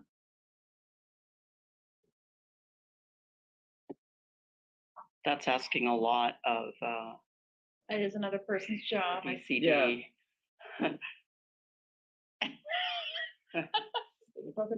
Yeah. How about support? We're saying support left, right, and center. I mean, So you could also just say surplus excess city owned. You That- could, That indicates the city doesn't need it. unused, unneeded. It is a verb, but I think we want others to do all this, so it's surplus. encourage. we are the ones that Support. approve the surplusing, so Yeah. technically we do surplus it, right? But I think that to Denise's point, we're asking members of administration to do something for us and I would love to see, I mean, isn't this the year to have a plan? I'm gonna go back to that term because, I mean, we're not ready to just, I think one of the strategies that was talked about is the little chunks, that could be potentially sold to the neighboring owners. But I would love to see a plan. Or, I mean, I don't want How to. about policy to dispose of surplus properties? How about make available? I like policy. Like advertise or. Make them available. But this isn't, But we can't, can we we- do that? we won't always have that's the idea. We won't always have surplus properties. The idea is that we're getting rid of them, right? Like, so we're not always, so policy would be, I mean, we could, sure, but why create a policy that's temporarily usable? I mean, I don't know, maybe there's gonna be a time where the city's gonna be like buying a bunch of land again, but, Well, this would be a policy for when the city has surplus land. Could we ask Garrett for, So before we ask Garrett, I have a suggestion and Okay, then maybe we thank can you. go to Garrett. So the wording would be as follows. Set policy for surplusing excess city-owned parcels for affordable housing. Yep. Sure, I'm fine with that. that's fine. copy print. And whenever it's my turn, I know a couple people are ahead of me, I guess. My final is like the smallest of the small. And it's number 12. I think water quality should be lowercase. Yep. That's it. I have all those, and Christine's listening, but I have all this on my paper. Okay, Great, thank you. who had the floor next? Here with me, mine's the very last one, number 19. was looking back at our notes and discussion, and I was just gonna add, update the complete streets ordinance, and say, including creating a citizen-led committee. I think we had consensus for that specificity of a citizen-led committee. I didn't want to lose track of that, Yes, So help me with exact wordings, including, a not Resident more than led, citizen, yeah, citizen, resident led. resident-led, resident only. Well, we're trying not to use citizen, that's all. Right, thank you. Include The resident. Resident. Staff, resident, no word We here. usually use Resident community A led. members, commission comprised of residents. community members. Is there another term? Okay. We would use ad hoc. Community members is what they No. use for audit and for the tree committee. Okay. That works, and yeah. And for That's consistent. ADA. does it have to be a citizen, a resident of Bremerton? Yeah. yes, Sure. Okay, so then we use the term resident. Yeah. So Okay. update the complete streets ordinance to include a resident-led, Comma, including a resident-led, because there were other things Include- about the resident. okay, ordinance, yeah. including a resident with a hyphen, led, Thank you. uh, including a resident-led Commission. Committee, Commission, under the mayor? it's a commission, yeah. It's not a council committee. Okay, so including a resident-led commission, and that's the only thing I need to add on? Yeah, I'm good with that. So it's the Complete Streets Commission? It should have been called a complete streets, in my, so. Cut it out of that, but I'm good with that. Yeah. That Okay. makes sense. nothing, committees are council. Yeah, I know. That, Yeah, so that, I think it was misnamed when it was created, yeah. Planning commission, parks commission, transportation commission, Tree tree commission. commission, should be. Don't. you want to make it the ADA Commission? Yeah, it really I think by consisting with structural language, but if not, it'll die, yeah. Jennifer, you have comments? Not about this, but I have well, yes, about goals and priorities. I'd be remiss if I didn't, in light of things having changed again, if I didn't just throw it out there for reconsideration, support diversity, equity, and inclusion position. There might come a We've done it. time, and hear me out, where we need to support with some extra funding for the program. And so there could be a day when, they come to us and they say, we would like to send this person to this training, or we would like to, support them in another financial way. that could happen in any position though. Yeah. I Yeah. think. I'm just, I don't think it's I'm just throwing it out. I think it's good to use strong language. It's making a statement though, instead of really being something that, Yeah, yeah. and I think we do that often here. We make statements in the way that we use language in our goals and priorities. So, I see two separate ideas. One is supporting diversity, equity, inclusion. And then the other is supporting staff. In that case, let's say support staff across the city. But I'm happy with the, I'm just throwing it out there. It Yeah. doesn't seem like there's consensus, but I would be remiss. oh, And there was support at the, I'm happy to put in support, diversity, equity, and inclusion within the city. Okay. And that would probably come in community and employee engagement. I don't think we can do anything related to the position because we did that. Our work was done. support diversity, equity, inclusion, which is what I threw out at the. Yeah. Yeah. And that makes it possible for us down the Great. line in this year to say, well, I'm supporting this because it's one of our goals. And I really like the idea that you floated years ago, which is like, always have to make sure that what you're doing ties back to your goals. Mhm. So Kylie, you missed the earlier conversation. I thought we were done with the parts that I need. This is city council goals and I don't city know. council goals and priorities, and we have a request to add, go ahead, say the word. Support diversity, equity, And and inclusion. inclusion in the city. Capital C, city. And you're gonna put that in community employment engagement. I'm proposing it. No, I'm just, Yeah. that was Yeah. a statement. That's the proposal that's on the board. Yeah. Kylie, given the current environment, is that something you would recommend to do at this time? So one of the concerns that, everyone's tracking is that there's not a lot of, consensus about what you mean when you say that. And so one of the things is that you've seen this in the, discussions, and I'm sorry, Jane, I'll scoot up so you can hear. Thanks. So you hear some people, when you hear that you support diversity, they hear that you support, things like hiring quotas or trying to get, a certain number of, a certain type of person in your, rank of employees. Is that true of all communication? No, so pause. what- But what- the name of our new position is Diversity and Community Engagement Manager. I and so- mean, what about language like that? Support diversity and communication management. That was- Yeah. Right, so what I'm saying is that, so a lot, these We need particular to terms continue right the now. work is what I'm saying. Right, and so one Even of with the, I heard in a discussion recently was, that for folks that are engaged in this work right now is, that they're gonna focus on the work, not the words.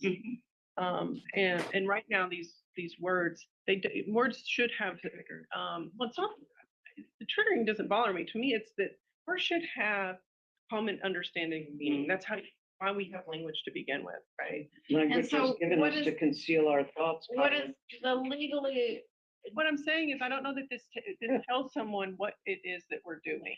so when we are doing diversity, equity, inclusion work, and the language is ambiguous, absolutely. But the new court case, that has allowed us to kind of now. What I'm saying is that Isn't you that don't all really, about you don't ambiguity really of say language? what you're doing when you say you're doing DEI work. Right, So so, what is it that you want to do? okay.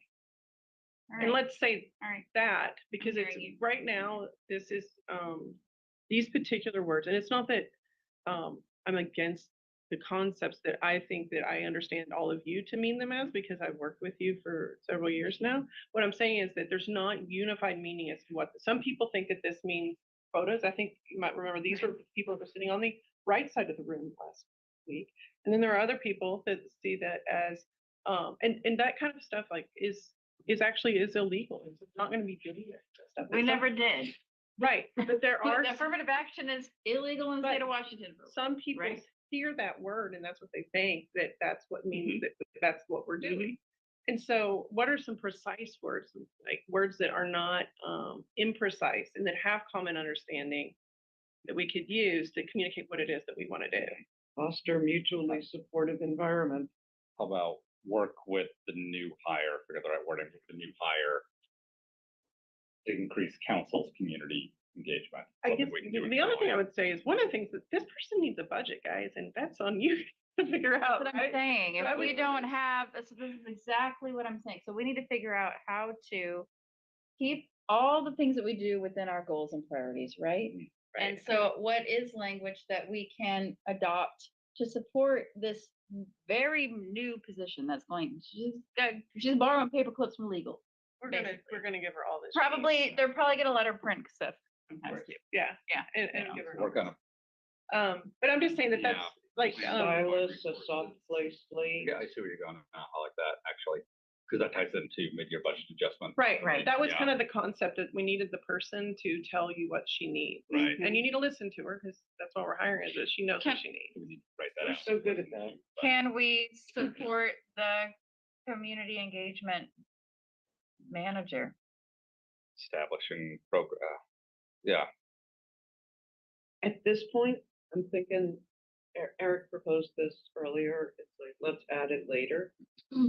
Sure, she might Okay. have some, she might have some language that, How about if we bring it up after she's onboarded, we'll readdress it. Yeah, Okay. I'm I know open to that. Denise wants to move on from this. I got you, Loudon. it's too soon. It's too soon. It's not too soon. It never should have been. It never should have been an issue, right?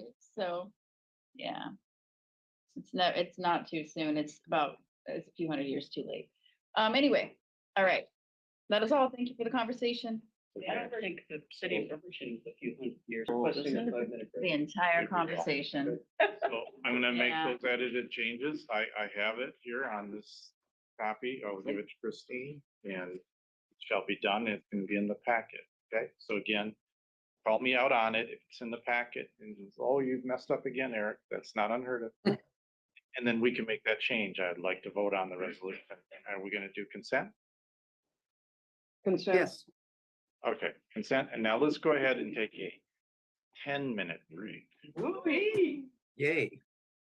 And with that, come back at 6:47. And let's see, do I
And at 6:47, we're on recording. I think we're all good.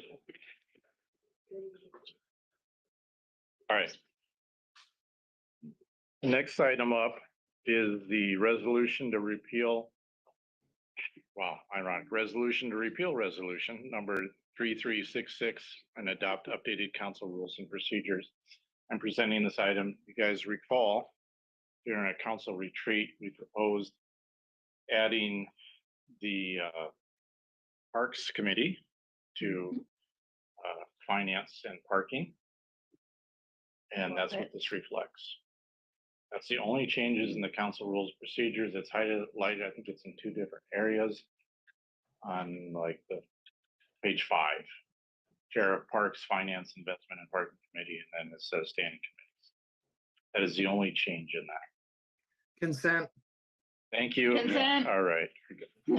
Although I think it would be much more musical if it was finance, investment, parks and parking, but okay. All right, thank you. I waffled. Okay, the next item. Okay. Jennifer, will, just formally, I will.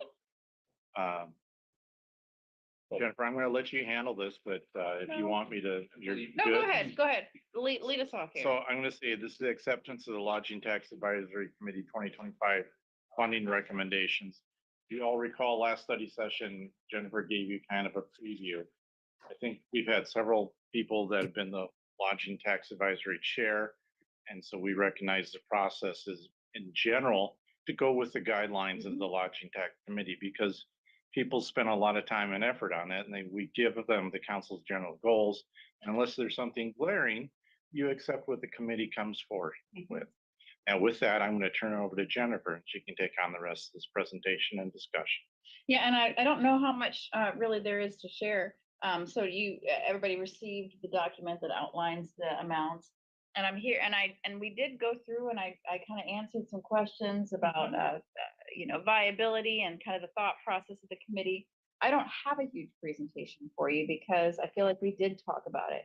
I'm ready and willing to move forward with whatever the council decides on this. So that is my presentation, folks.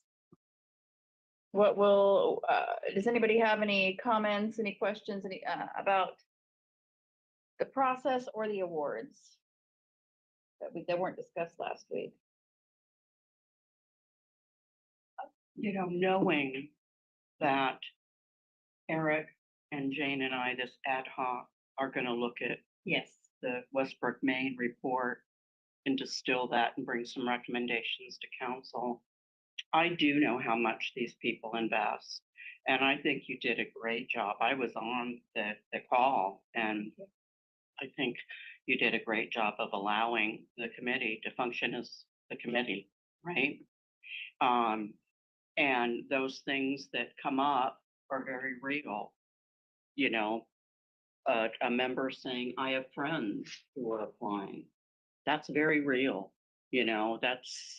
It's a close-knit community. They all know each other that work in tourism and that type of thing. And so LTAC is, the way it's legislated, is full of conflicts of interest. And I think it's going to be our job to try to finesse that out of the way with some recommendations that'll make it easier for the LTAC to really determine impact, because that's always been my main concern, is that I don't see the impact of this kind of investment that we're making. And when we award something to everybody, I don't think that's a good investment strategy. So I look at this as investment. But again, if I didn't know that we were going to be coming back to council, I'd have a lot more questions. But I had those when I was chairing the committee too. I had those concerns. Concerns have not gone anywhere. I still have them. So. Jane? I'm very concerned about the amount of funding given to Quincy Square. This is we don't have any other real funding to get the programs together, which is what is going to be one of the hugest impacts, or could be one of the hugest impacts on tourism in the city. Um, And again, the reason for the small amount was because the committee did not believe that this project was going to generate heads and beds for the entire year, that it was going to be later in the year. But not to say that I agree with it, but that was their point. They said, well, it's not going to even, be open until a few months into the year. So that was their, yeah. Anna, you have anything to add? Yeah, but I'm waiting. Oh, Jane, you okay. have more? well, I mean, the thing is here it is, March. By the time anybody gets any money, it's going to be what, April, May, and some of the Quincy Square money, if I understood correctly, was to start figuring out the programming, which would be happening now if they had sufficient funding. So I have concerns about that. Okay, Anna? Thanks. I still do not feel that we should give money to the Kitsap Building Association. That said, the bylaws of LTAC don't require events to be held in Bremerton, right? So I'm asking LTAC to comply with something that's nowhere written down. But for the ad hoc committee, I personally would really hope that we would be funding things in Bremerton. Yep. Yeah, I agree. yeah. So many of these names have Kitsap in them. No, I have things that I personally would like to get more funding. I agree with Jane's concern about Quincy Square. I would be quite happy with taking this back to the LTAC committee and saying, give the 15.5 for KBA to Quincy Square, which would still be less than half of what they're asking for. We can't compel the committee to make that recommendation. Okay, we can't compel them to consider it, We cannot compel them. to consider it? We cannot compel. Not in the, right? But we can You can suggest make that recommendation. a recommendation, but not a compel. You can send it back and they can send it right back, but yeah. And if, There's not a mechanism where you can give them feedback on why it's not being adopted. right, We can give them feedback on, we can give them feedback on why it's not being adopted, you say? yes. Yeah. Yeah. So, in other words, we cannot adopt this. Correct. What you can't do is just, Change the award. change it all up and then pass it yourself. You have to give it back. No, yeah, so that's my recommendation is axe KBA and give that money to Quincy Square. Not axe them, what's a, Yeah, I don't know. it's a bad word, to Defeat. remove them from the list of recipients. Second question. Sure, go ahead. Question. I know that Kitsap Bazaar there was some limbo or something that they were in. And I would rather any awards that are not made be funneled back into this year rather than keep them until next year's awards. Could we let the committee know that we'd like to make sure that any funding not, I guess that's the only one. Well, Not picked what's, up, and honestly, so people gotta count on money when especially with these big projects, right? They're gonna have to count on money, so it's, that 5,000 isn't gonna be matter, right, to Quincy Square. So, Well, we Public can't Works say isn't gonna be that. like, $5,000, can't we're say waiting on that that. 5,000, we can't move forward to the next phase. So, I think that's a bias on the committee, that the city is this huge government infrastructure with plenty of money. And and we're not, we're looking at a deficit. I think it would be fairer to ask the recipient who's sitting right there. You usually ask, and I think we did ask probably, if you don't get this amount, what are you gonna do? Or, are you gonna go under? In my estimation, if some of these awards, I mean, a $3,500 award of LTEC funds is,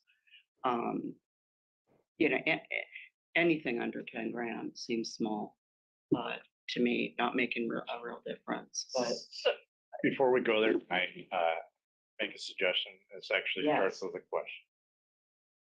Mr. Riley, I see there's an even dollar amount being for the budget of $800,000. That tells me that there's excess funds in the LTAC. Do you happen to know on the top of your head what the excess funds number is? As you continue to discuss, I can look at it. Is it anywhere near the city is short on their ask by $33,500? Oh, yeah. So here's my proposal, right. and I need to know if this, I don't want to mess with the process. Yeah. I don't know what the applicants ask, out of respect for them. I'm asking it gets remanded back to the LTAC committee. The city is gonna allocate an additional $33,500 onto the 800,000 that's available. And we're asking the committee to award it to the city of Bremerton Quincy Square project. Am I allowed to Well, make that, is the council allowed to make that recommendation? Here's Are they? the feedback would be the city that we are not adopting it because we do not believe that Quincy Square was allocated enough funding. That's the feedback, right? Right, well, we want Yeah, to get more money and then, can you adjust I think the other question is, can you adjust basically the parameters? And I mean, That was my question I don't too. know right off the top of my head, but I can let you know. I don't know, just, Yeah, I understand. I mean, the money's there. That any excess funds be dedicated to. That's our, Right, but that's a timing issue. So there's an excess pool of funds now that just Right. get carried forward that wasn't allocated for this Right. 800,000. I'm asking to take that excess fund balance and put 33.5 into this one. and Go I back to do, I do believe I asked what the excess fund, like, why was the number so round? Yeah. It doesn't seem right. And that was part of the conversation, but we never could figure out how much. It's whatever Mike Riley tells me it Yeah, is. so Aw. how we come up with the funding with, we predict what we believe will receive in the current year in the fund balance remaining. Yeah. This year. So there's a gap there. So you want to make sure you're carrying enough balance in the new year and hope you hit your projection. So it's a forecast. And so we come up with a round number here. We just, Right. we don't allocate everything in the fund plus the revenue. If you shortfall, you cannot fund it. You always plan you're measuring, your forecasting this last 3 years. Right. And so the question's gonna be a mid-process, like, is that, and I'll have resources, like, we set a amount. Yep. And we want to amend the amount that we set after the recommendation. And with a recommendation that on remand. So I'll find out. Yeah. Um, That'd be cleanest. I think so. I do have a statement I want to make before we close the topic out. And it's not about sending it back to the committee. It sounds like there's some general consensus that I'm happy to facilitate another meeting. And hopefully we don't play a lot of ping pong or with this. But something that I'm just not gravely, that's not the right word, but I'm astutely aware of is the lack of data that we have for short-term rentals. Because I just really want to encourage y'all, we gotta get more of that data. Every time I travel, I mean, unless I'm doing something with the city, I'm staying at an Airbnb at a Verbo, I'm doing a short-term rental. Denise, you know as well as I do, this is the way people are traveling, right? That's who to ask is Mike Riley. And How so, much do we get from Airbnb or VRBO or any of the other hosting platforms and or? it would be really great to have to have that voice on this LTAC. It's just the way of the future. I mean, Mhm. we want our hotels to succeed and also we want to face the reality of where the funding is coming from. So, sounds like y'all want to have another meeting. So Well, Christine is on and she's, so Yeah. the question is, if Spinell finds that we can't increase the amount and remand it back, what does the council want to do? Do you want it to be on the agenda for next week? oh, we're still As finding, is? This is, I mean, I'm okay with delaying this if you want to delay this, but this has gone on a while. Yeah, and it's late anyway. I think you were saying that it was all copacetic. If we get if there's extra No, I'm funding. gonna find out if there's Oh, I apologize. about if the way I understood that we're trying to increase the total amount of funding that the committee considered. I think what we need is an Hearing accurate about- amount. Do we have capacity in LTAC for, is there excess funds that aren't accounted for? And if there are excess funds, without even naming it, okay, There always is. That's what I'm saying. What We have I'm a fund wondering is, balance. can we amend the amount we started with? Okay. The group I got you, I'm sorry. considered during the process, or does that? Yeah. Is that in some way static for this cycle that after we set it? And that's Yeah, what I there's mean. two things. If you're gonna amend the dollar amount, then you're directly appropriate, you're asking to directly appropriate that amendment to this. There's a lot of. I know, that's what I'm that's the saying. nuance we just stated publicly, right? Like, Well, right, and like, if, Good with that? right, if the city had amended the amount, could they send it back and say, oh, we're giving this other group, you know what I'm saying, like, and then you. but this is all about conflict of interest. This whole thing is conflict of interest. I So. need to look at this, it's not a Thank question you, that I thank have you. not considered before, Mhm. so. Mhm. find out. So I don't really view this as a conflict of interest Sure. in that we're not harming any of these people's requests in the Right. recommendation. It would be a one thing if we said, to the other effect, but this It is would actually all the run. cleanest way to get the city's resources without harming the people and, Yeah. and respecting the committee for what they did. So I don't know, it's maybe get some legal guidance and then, so if the legal guidance is we can do it, is that the direction of the council to remand it back to them? Yes. And Okay. if it is not, what is the wish of the council? Do we want to put this on the agenda for next week or do you want to hold it off for 2 more weeks? I would be okay with it if we cannot, if we exhaust, obviously, we want this funding. And so if we exhaust any avenue to attain that, we go ahead and approve these. We talk about the need to support Quincy Square, and that just means it's now on the mayor and others to try to find that, And the money. And my request is, obviously, I will need to know like what's decided, so I know what kind of presentation to give. So if you just keep me in the loop on that, that would be appreciated. And in the meantime, will we just find out during the briefing? No. Okay, So Kylie can contact you or I can contact you and let you know. Well, if the council sees it in the packet, the answer. Right. But, okay, if not, I'm sure she'll reach out to you and let you know as the chair of what the legal ruling is, whether we can do it. And I'm just reading through to break down. We've done this before. I don't know, I can't remember which year it Really? was, but this Okay. has happened.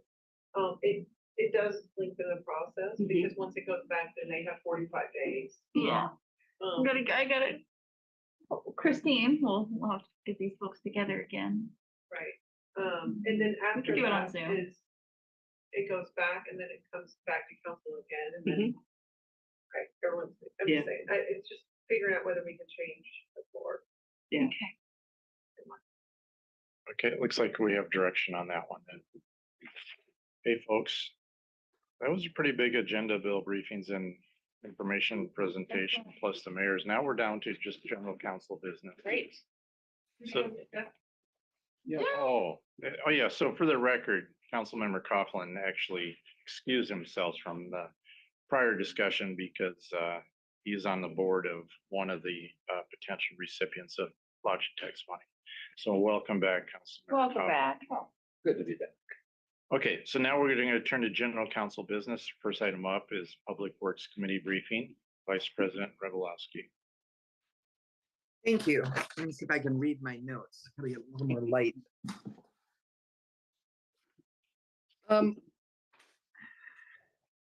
We started off with a 5-year sidewalk plan and paving. These are the plans for what our city crews are going to be doing, because we don't know in 5 years what grant money we're going to have for capital projects. So they had a couple little modifications to make, but these are all up on the city's website, year by year, telling you what areas sidewalks are going to be constructed and paving. And it was really well put together. Ron hasn't, worked here. Ron Moore, the operations manager, hasn't been here a long time, and he put together something that we've been waiting for a long time. So I was really happy with that, and so was the rest of the committee. We discussed 6th Street. They have a plan now where we're going to have one more in-person meeting before they present to the council what the staff would like for the preferred plan, which would be a 15% plan. And that would be sometime, most likely in September, we would be having that discussion. So the in-person meeting will be late spring, early summer. Nothing definite yet, but definitely in person. Another large project we talked about is the manganese treatment plant. It's about $7 million.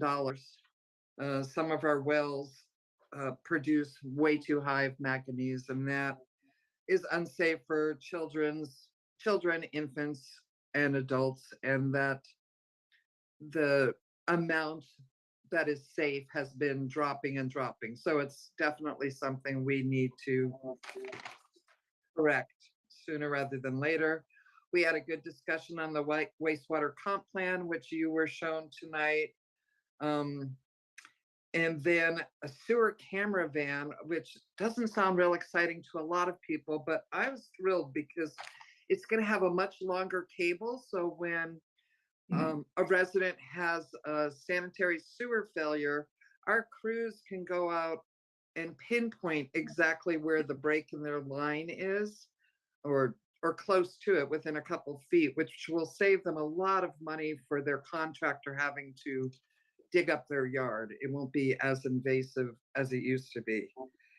It's very expensive, but it should last for years. I believe the old one we've had since 2008, and this one is much more suitable for our needs. And then we did discuss, there is a complaint on Elmira about speeding, and staff wants to wait until they have fully developed their traffic calming policies before they proceed with anything to solve that problem. They're hoping for more enforcement, but we don't have enough police on the force that are assigned to traffic to stay on one street day and night. So that was the general thing on Public Works. Jeff, did you have anything to add? Yeah, the other thing is on 6th Street. So yeah, appreciation to Public Works for working hard on that one. I think the proposal is to have a contract come to us on, obviously not tonight, but the next cycle out. In that contract, the proposal is not to have right-of-way acquisition for the project. I think there's only one sticky point as I went back and looked at it, which is Naval and 6th. Some of the designs that there, in one of the alternatives previously presented, there was proposed right-of-way acquisition on the Arco gas station. And so I'm hoping we get a little clarification on that, of what the cost and pros and cons are before we decide whether to go fully forward with no right of way versus looking at that piece. And then I think there's still some discussion that needs to happen on the process going forward and how the different possible components come to us in terms of alternatives and what that decision process looks like. Nothing to hash out right here tonight, but I genuinely really want to make sure that goes smoothly and just that we're all on the same page on how that process will unfold. Okay, any questions, comments from council? No, Donna, go ahead. Yeah. Thank you. I'm getting tired, so it'll take me a long time to formulate my question. Thank you. Fair. No question. No question. Okay, very good. Next, maybe Councilmember Mockler would like to talk about this one, AWC Action Days Conference. So we had council members Chamberlain, Coughlin, and Mockler attend that last week. How'd it go? It was a little dramatic start for the two of us. Yeah. Donna was there at the beginning, all the way from the beginning till the end, My but 26-year-old car had no problems getting to Lacey.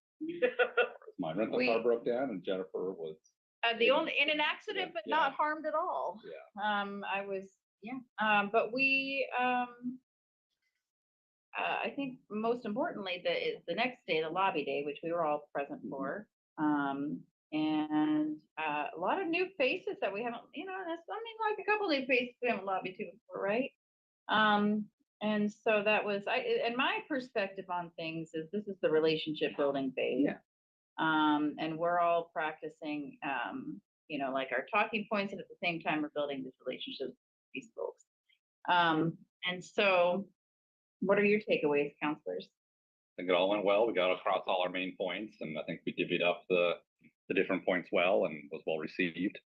And they've got difficult jobs and decisions, but we saw all 5 of our reps and senators from the 23rd and 26th, and just one aide to one of them.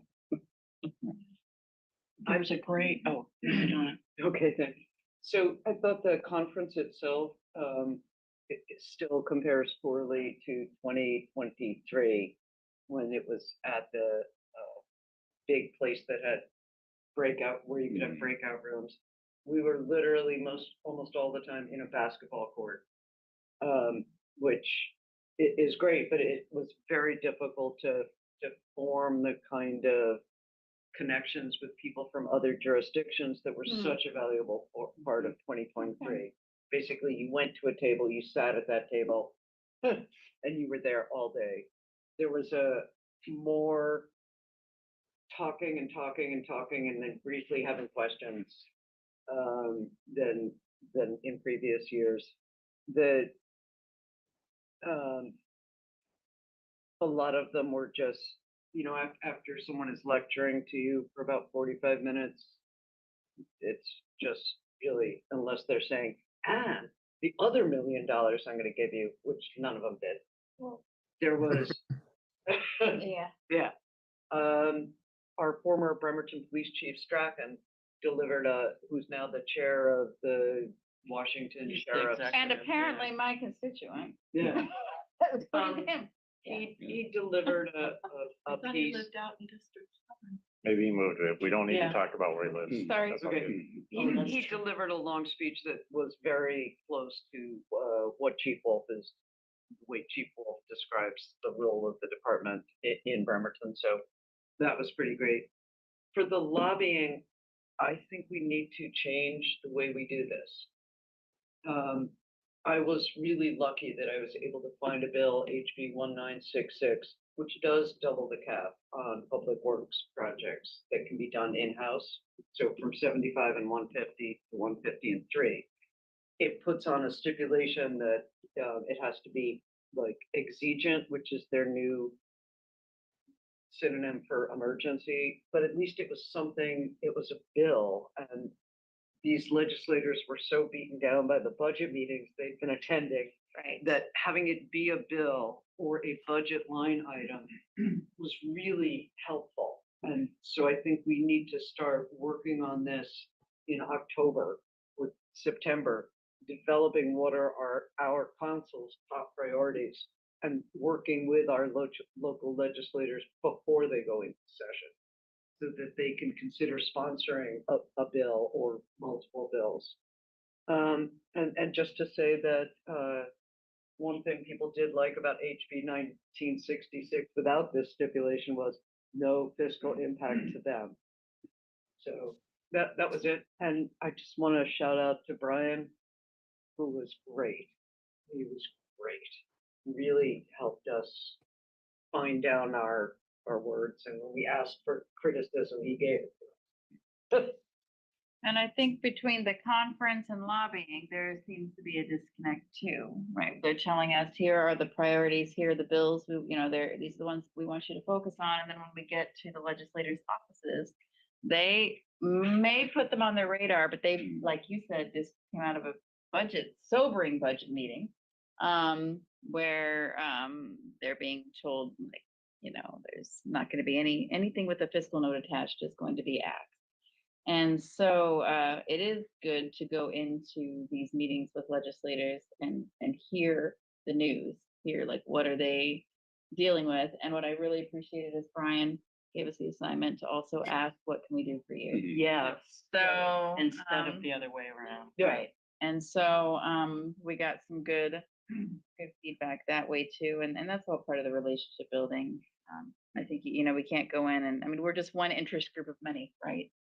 We're the best for the city of Bremerton. We're the best one, but we're just one of many going in there day after day after day lobbying to them. We are going in there, and this was something that AWC did bring up in their advocacy lectures, was that we're not just going in there lobbying for some special interest group.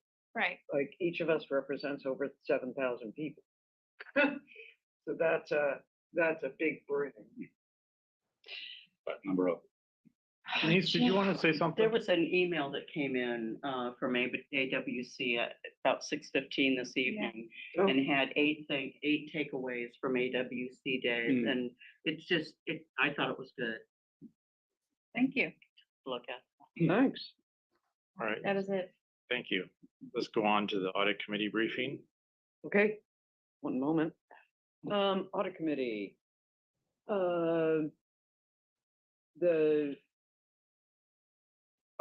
Basically what we discussed is the cost benefit analysis of continuing to do so much of our outreach through contracts and consultants, or bringing that position in-house.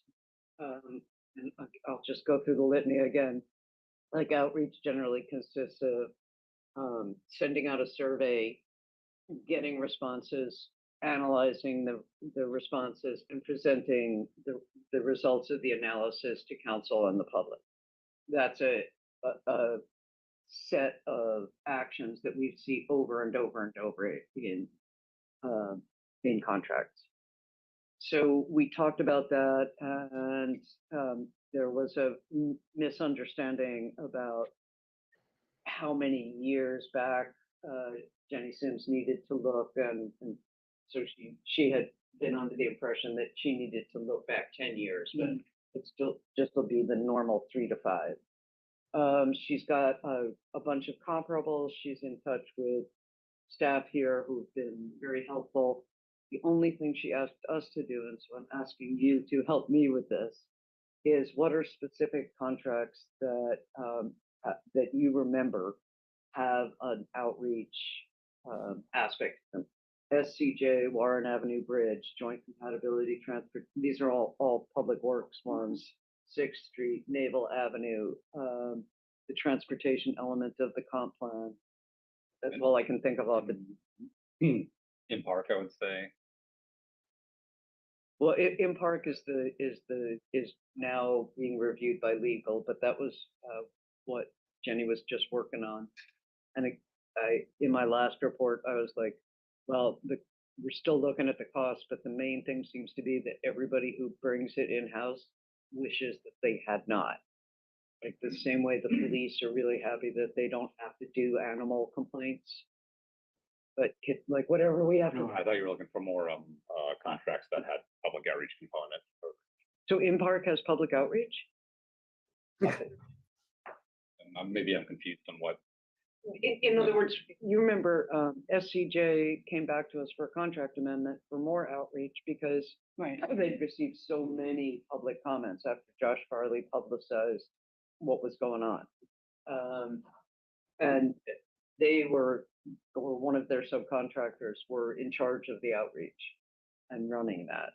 So that's the kind of thing we're looking at, like PRR. is- Sorry, oh, actually specified in the contract itself. Exactly. Oh, okay. Yeah, either like the main contractor is doing it or they're subcontracting it out. That would be really helpful for Jenny. So if you can't think of one right this second, which I get, please email it to me, and once I have a gang of them, I'll forward them all to Jenny.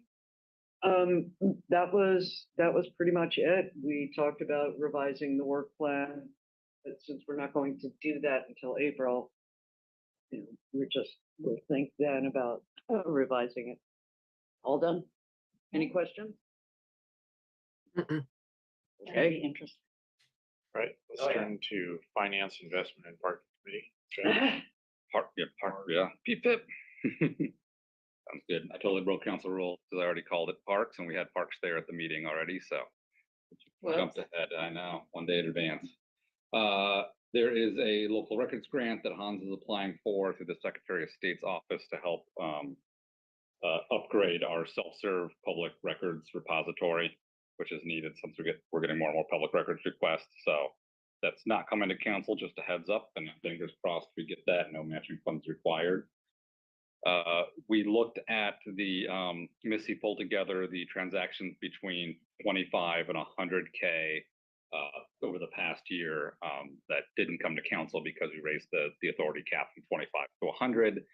Really nice presentation on the breakdown of all that. I think will be, if it's not already, forwarded to all of council.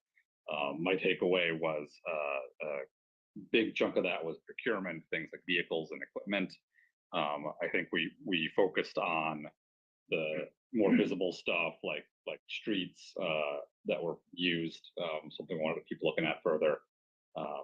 And then Michael had a good suggestion that we could discuss this down the road of, and we'll bring it back up next month's meeting of maybe we keep the 100K limit if we don't want to change it, but if we don't want to change it, maybe we just ask that anything over 50 is just an extra heads up. This isn't for your authority, but just for your awareness, just so we're aware of what funds are being spent. So take a look at that. Take a look at that procurement, and we can talk about it next time we have a forum. Parks has launched the pros plan update and has in my opinion, really excellent survey out for comment, all the way open until April 30th. And there's already 500 responses received, which is great feedback. I ran through it myself. I thought it was excellent questions, open-ended responses allowed, good demographic information at the end. And that's excellent. They're planning on a summer open house. And essentially, they're hoping to have a complete plan by August, and then in our hands mid-December for approval. And it's all going through the Parks and Rec Commission as well. So great outreach there.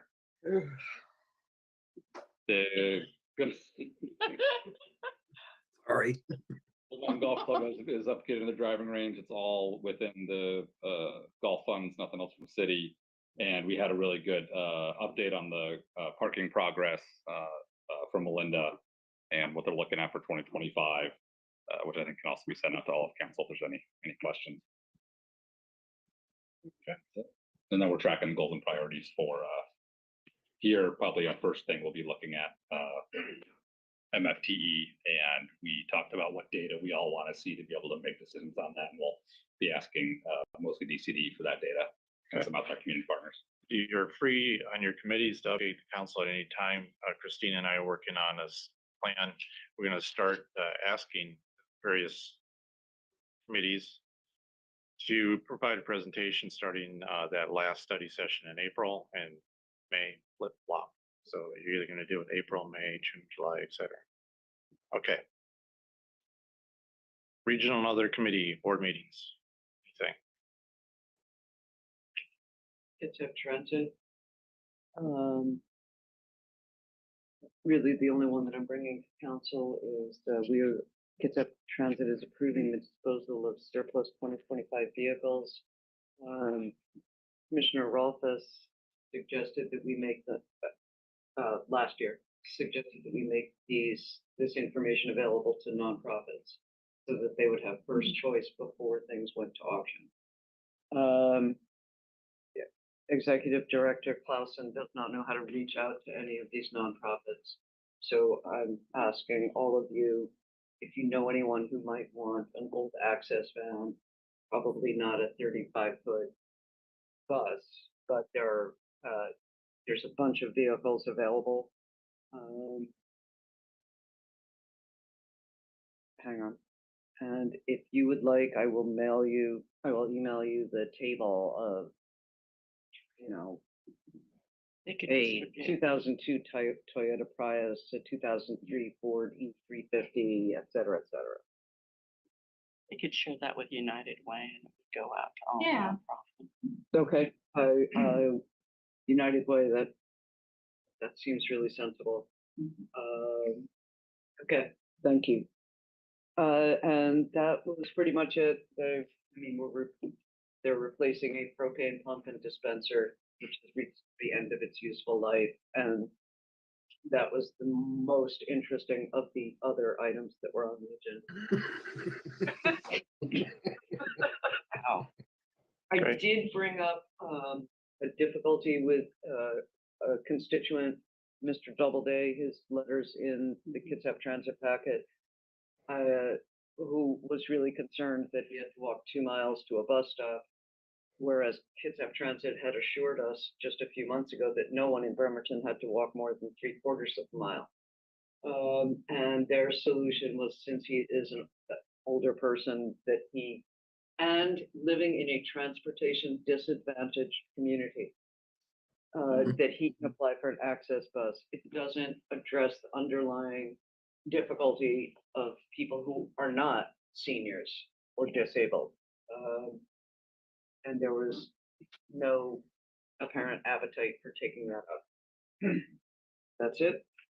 Okay. I got tree committee as well. Go ahead. Okay, so tree committee, looked at 3 applications from. Do you have something? No. KRCC? No. I think he's making like a tree and stretching. Oh, leave it No. alone. It's Um, leave it alone. I know. You just want to branch out, don't you? Enough. Okay. So I I'm was, leaving. yeah, okay. I was really happy to be allowed to be the panelist on this one episode of the tree committee. They looked at 3 applications for tree committee and chose 2. So there's still at least 1 vacancy. Staff still, even if those people had been on board, staff still would have been at a 2-to-1 ratio because quite a number of people come who aren't on the thing. I was really, I talked. You're surprised there. Okay. But each time I did, I asked and made sure that Ron Moore, head of operations, I asked him to make sure I wasn't overstepping. And we looked at the parks and open space plan for trees and the street tree plan. And there are a number of objections that I made to these. Like a lot of the trees are columnar, so they aren't going to provide shade. Other trees are very slow growing, like oaks. They will get to a 35-foot spread, but that will take over 35 years, which is, a street tree doesn't typically live that long. A third thing was our comprehensive plan, our chapter 20.50, and our parks, recreation, and open space plan all reiterate our commitment to native trees, and yet there was, I believe, 1 native tree, and many other trees were very specifically not well adapted for our climate. One is Nyssa sylvatica. Sorry, too much about trees? Yeah. Okay. Yeah. So Thank I made objections. They let me do that. And I told them that the only role I saw for council was to keep encouraging them to report to us. And if anybody wants to meet me later, I've got lots more about trees. Okay. But It's revitalized. It has 3 members. A lot of community interest, yeah. Yeah. Good. Any other committees? Transpol and KRCC met. I didn't attend. I was busy during AWC, but not looking at the agenda, it's an off-year cycle from application, so there's reviewing the application requirements to basically prepare for next year's cycle. We'll see how that shakes down. Anything for the good of the order? I had a really slightly well-attended district meeting. I think we had 9 people come, and Director Barker and Gunnar Frederickson came, gave some presentation. I'm gonna say Tim wins the award. He brought more materials. I said there was gonna be an award given for the best presentation between the two. Gunnar brought one really big, really great map that had the trail map and like other pictures, really big, but he only brought one thing. But it was actually really good, because now I know the difference between outflow and outfall. And that was my main goal of this district meeting. And also, I have a new group that I'll be contacting to start. Are you, sorry. You're speaking and I'm looking at you. I'm sorry. I just thought it, anyway. I have a new group started of folks that are gonna do some walking through the trails there, so that'll be fun to start up. I'll give more information in my council report next week. But again, thanks to staff for attending. Yeah. Very nice. Okay. Anything else for the good of the order? Okay. Reminder, the next council meeting will be on Wednesday, March 5th, starting at 5:30 PM in the first floor meeting chambers, Norm Dix Government Center. Public's invited to attend in person or remotely, but anyone wishing to via Zoom, submit the request through the city clerk by calling 360-473-5323 at least 24 hours prior to the meeting. With that, thank you, council. This was a good meeting.